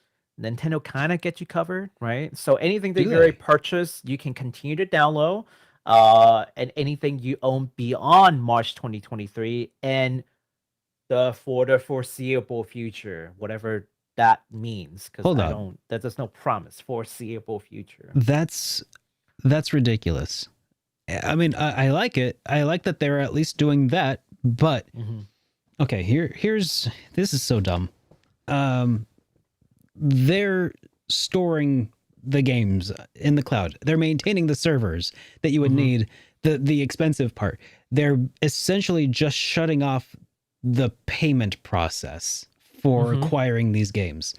Legitimately, the only part of this whole process that pays for itself is the part that brings in money. They're like, yeah, we don't want any money anymore, actually. That's what they're okay, because I was like, here's the thing. If they wanted to shut down the servers because of the bandwidth or whatever, I would say that's still dumb, because as things become less popular, the less expensive it is to host and to maintain.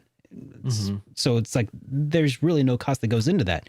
In fact, a lot of the servers that you would use to host your Switch content can be used to host like a virtual machine that hosts your regular content, with a little bit of people who know what they're doing.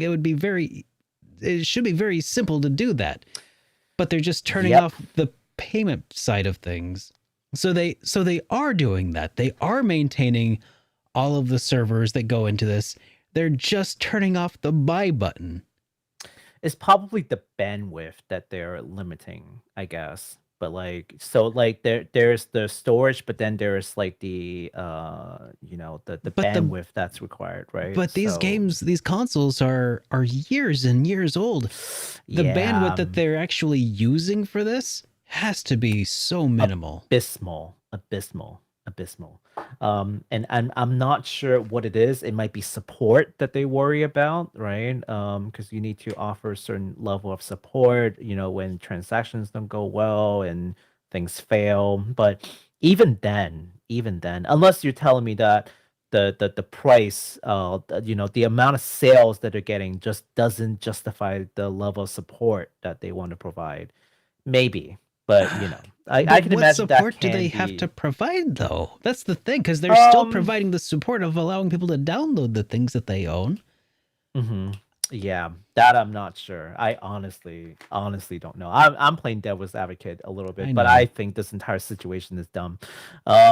So let's continue. So here's the part that I think has gotten a lot of fans kind of up in arms, right? So Nintendo announced this in an official blog post, and they had actually added a section within the FAQ, one question that they had shortly after removed, but it being the internet, who did they think they were kidding? Like, of course we captured it before they removed it.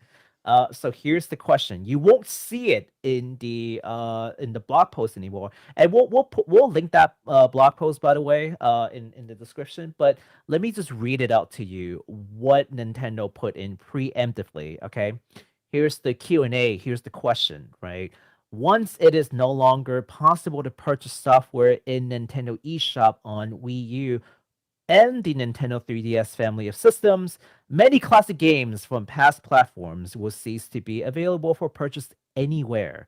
Will you make classic games available to own some other way? If not, then why? Doesn't Nintendo have an obligation to preserve its classic games by continually making them available for purchase? Question, right? Can I say that as far as like corporate Q&As go, that Woo! Q goes pretty hard. Oh yeah. That Q. Oh yeah. That Q. How did Ooh. that make it through? Because like usually it's like, question, how can I spend my money now that Nintendo shut down their services? You know, it's like that's what I would have expected. But no, Yeah. they're like, this is like a reporter asking like a hard question to a politician. Doesn't Nintendo have an obligation to preserve its classic games by continually making them available for purchase, you know? Yeah. Oh wow, yeah, the wording. That Q And goes hard. yes, and that's why I want to read it live, right? Love it. And here's the answer that they gave. Okay. Yeah.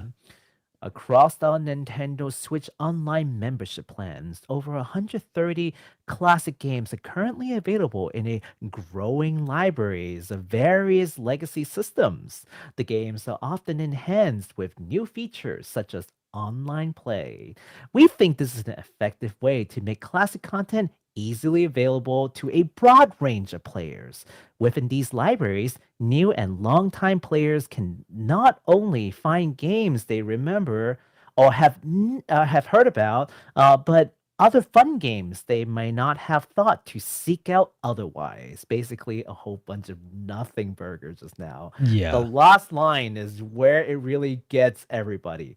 We currently have no plans to offer classic content in other ways, period. Yeah. Woo!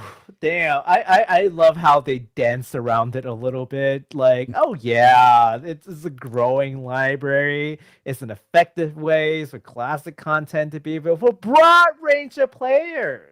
Where they can Nintendo develop fun games. Nintendo says, you know, we don't really like people owning these things. We want people to subscribe to our services. Yeah, I That think that's what it is- really says. That's what it really. That's corporate speak, you know, condensed into English here for us. Which Thank you, ties in sir. very perfectly into what we were talking about last week about Nintendo. I mean, as reasonably priced as $20 a year is, they don't want to prevent future sales or subscriptions to their services by allowing people to own digital copies. I think that Nintendo is taking a shot at digital ownership right now, which is Yeah. interesting because, I mean, digital ownership is already the worst form of ownership. Yeah, well, if you can't even call it ownership, honestly. Yeah, it's kind of like Yeah. leasing. Yeah, you're leasing. I mean, if you read the legal needs, I think like this is like a long time ago. This is right around the time when digital content became more popular through like PS3 and like the Wii. Mhm. There was an article that came out that says, hey, if you really read the legal needs, you don't own anything. This is a lease. Yep. You're leasing the game. You don't necessarily Yep. own, but you pay the same price. And this think- is why this Mhm. is why I don't buy digital game unless it's like Steam, because Steam's been around for years and years and years and years and years, right? And it's on a PC, right? So Yeah. it's not on a console. But for things like PlayStation Network and eShop, I honestly have no faith. I have all these hard copies for that reason. I mean, the fact of the matter is that like Nintendo has had a really terrible history of like keeping track of the things that you do own a license to play. When you Yeah. had your Nintendo Switch, you could bring things from Nintendo Wii. You could own these games, but if your Wii died, you'd have no way of going back and getting those games again. Like there's no recovery. You didn't have an account that had these tied to it. You had a Wii that had games tied to it. Yes. And then you could transfer your titles over to your Wii U, but that all still was basically kept inside the Wii virtual console of the Wii U. It was never tied to an account, even when the Nintendo Wii U had license or accounts yeah. eventually. But yeah, it's still just it's so bad. Yeah, it's abysmal, and Nintendo just hasn't really caught on to like 2022, quite frankly. So of course, understandably, once the news broke, a lot of fans are just infuriated with Nintendo's lack of consideration, right? And I've read all kinds of comments online for the past week. Like Derek said, like this is kind of like a horse that's kind of beaten to death. But I do want to quote the Video Game History Foundation, which is a nonprofit that's out to try to preserve like games, right? They're really cool. You can read about what they do, but here's the quote from them that I felt like just really like really articulated the frustration, right? Yeah. End quote. While it is unfortunate that people won't be able to purchase digital 3DS or Wii U games anymore, we understand the business reality that went into this decision. What we don't understand is what path Nintendo expects its fans to take should they wish to play these games in the future. As a paying member of the Entertainment Software Association, Nintendo actively funds lobbying that prevents even libraries from being able to provide legal access to these games. Not providing commercial access is understandable, but preventing institutional work to preserve these titles on top of that is actively destructive to video game history. We encourage ESA members like Nintendo to rethink their position on this issue and work with existing institutions to find a solution, period. Yep. Uh, And I feel like I mean, that ties in perfectly to what I said just moments ago about Nintendo, like shutting these servers down. If there's any software on here that you want to pay for, you need to do that before they shut that possibility down. yeah. If there's absolutely. games that you want to play that are on the, eShop that you won't have legal access to, and you still want to play them, I don't think that'll be a problem. Mhm. You Yeah, know, you that's can keep that's playing it. and you can read between the lines there, as you will. Point of the matter is, when it comes to things like video games, whether I am personally okay with when people ask me like, how should I play this game, and it's a game that's like never been re-released, like say Terranigma or something, I say don't bother tracking down a copy to buy. Go just download it and play it that way, because there's no money that's going to the creators or the developers, and that's on them essentially. If they're going to miss out on a sale, you don't need to pay that money to a scalper or to some person flipping a game. If you cannot pay money to play it, then I don't think that's your problem anymore. Yeah, there's no legal access to it. Then Then you have what is left. you have what is left.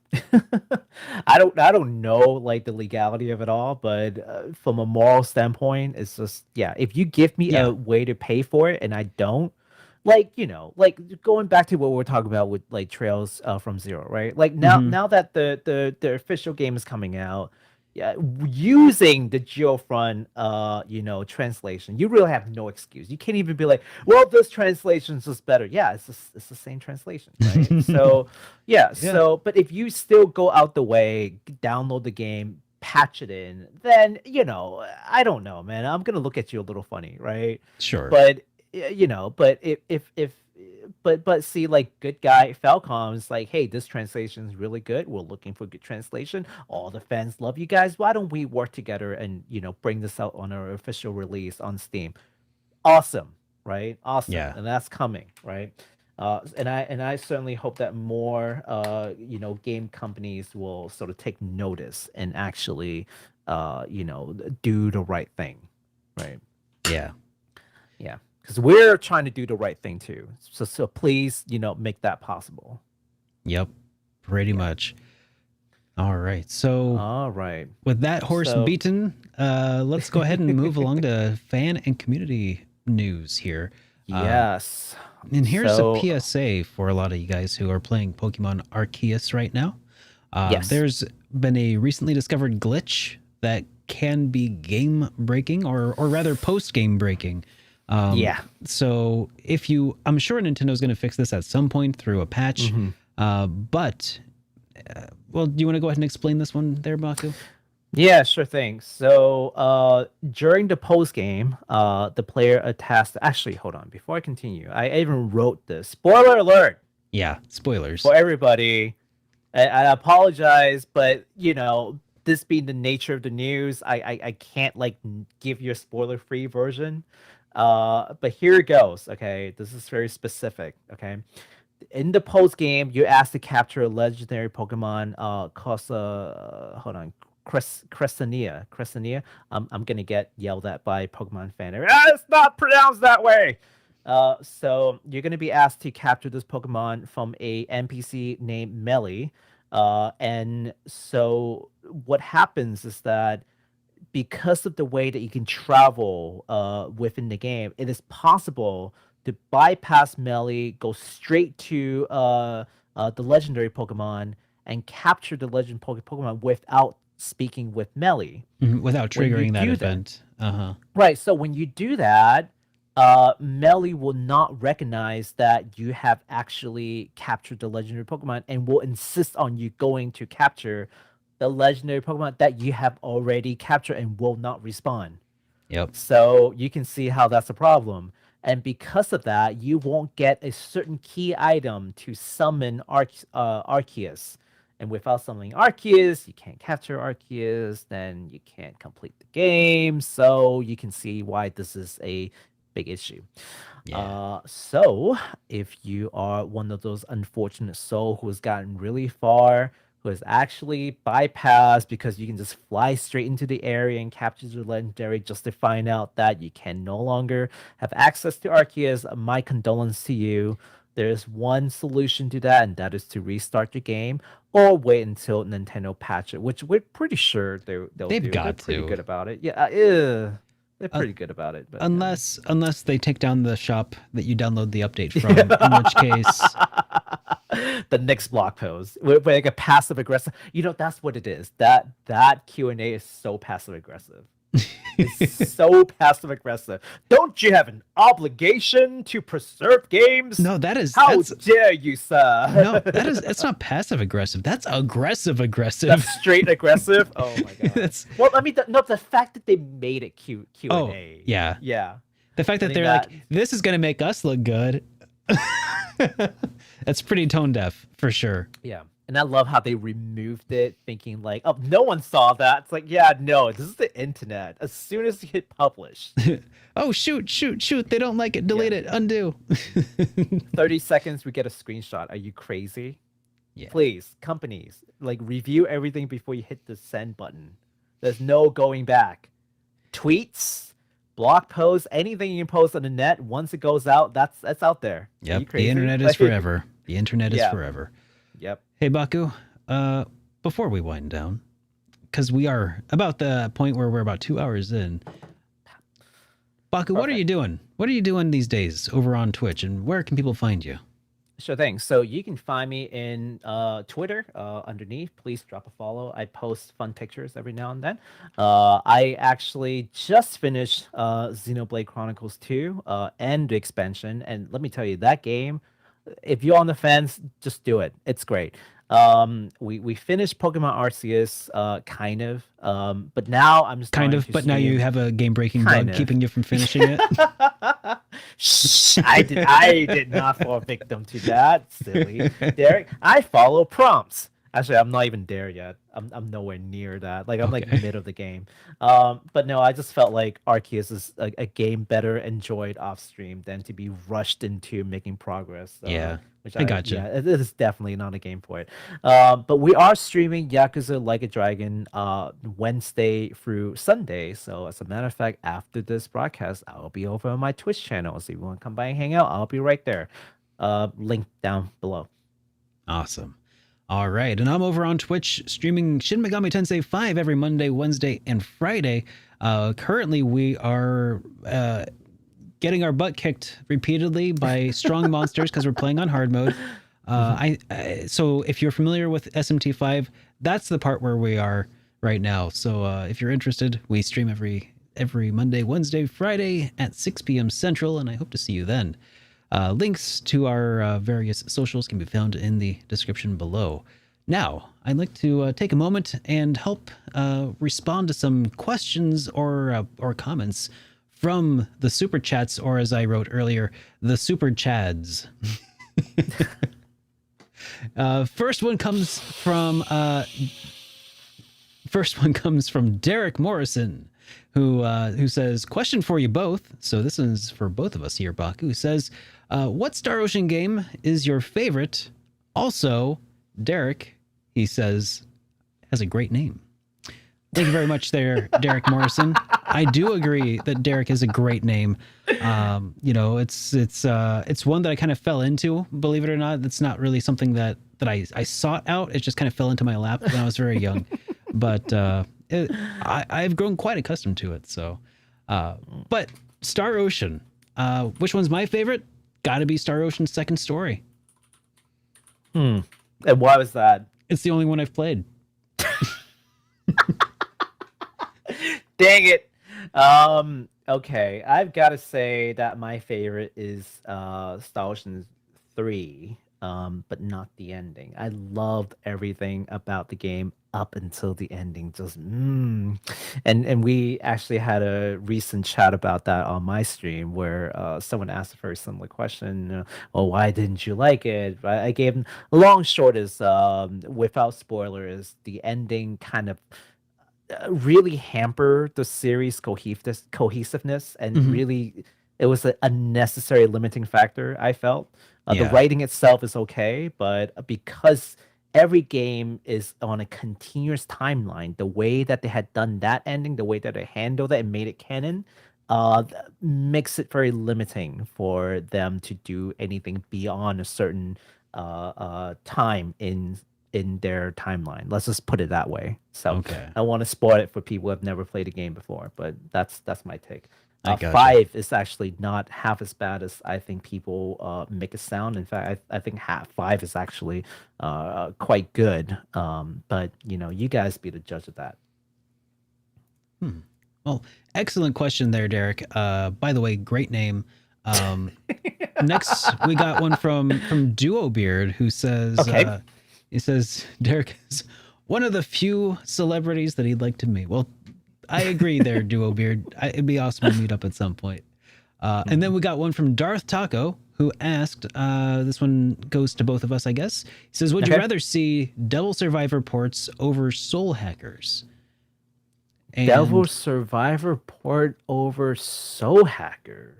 Like both ports, or no? He means, would we rather see a port of Devil Survivor like more so than the Soul Hackers tweet or teaser that we're kind of seeing a little bit of here?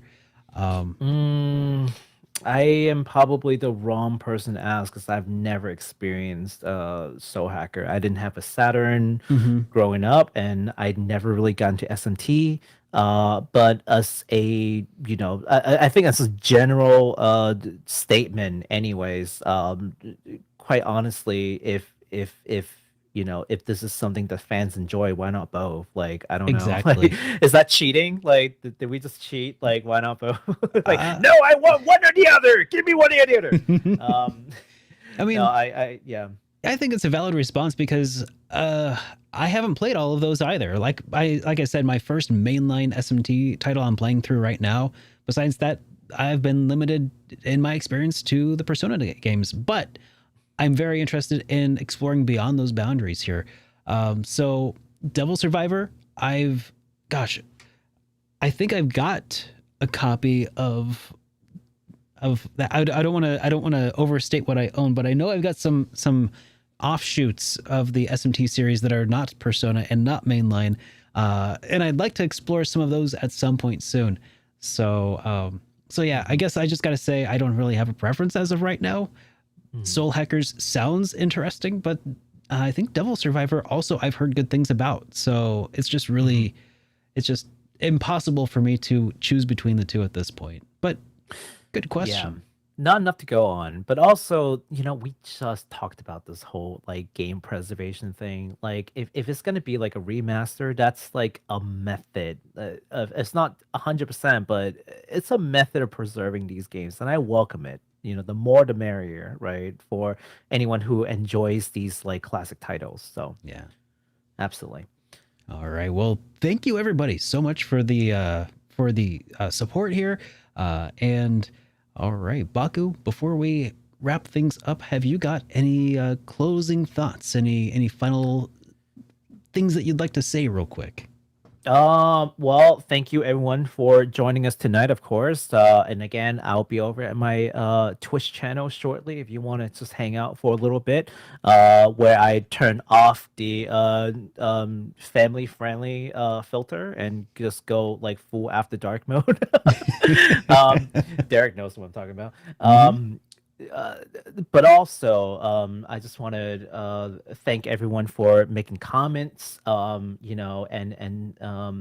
do read them. So if you want to just like communicate with us, it's actually a lot easier to read the comments, like in the comment section, than to go back to read the active chat, which I still do, but it's just a little harder because YouTube does not make that easy for me. So if you have any thoughts that you want to communicate with us, like anything you feel strongly about the things that we talked about today, definitely leave a comment after the video goes on. Also, Derek, I gotta send you the correct description. I think this description is incorrect right now. So let me send you the correct description shortly after. Okay. But yeah, and that's about it. And also, yeah, Nintendo, just like please just be consistent. I want to love you. I know. Nintendo. I want to love you, like especially with like Sony being like the super like censorship guy now. Nintendo is like, yeah, no, we're not gonna fall with the whole censorship thing. So I'm just like, that's +1 for Nintendo, and then you got the Nintendo Direct. And now I'm like, I love you, and now this, like, what are you doing? I know. Just some consistency would be great. Please. Before we go down a whole other rabbit hole, though, I'll go ahead and wrap things up here, everybody. Thank you so much for joining us today. It has been a pleasure to stream for all of you. If you're new here and if you liked what you saw, do be sure to get subscribed. And if you like the audio versions, if you would like to listen to an audio version, you can find links to those in the description below. We'll try to have something out tomorrow. Chapters will be added later as well. And yeah, everybody, thank you all so much. Be sure to rate us on Apple Podcasts if that's your listening platform of choice, and we'll see you guys in the next one. Have a great rest of your day or night or whatever, everyone. Happy time zone. Yep, happy time zone. Here we go. Bye.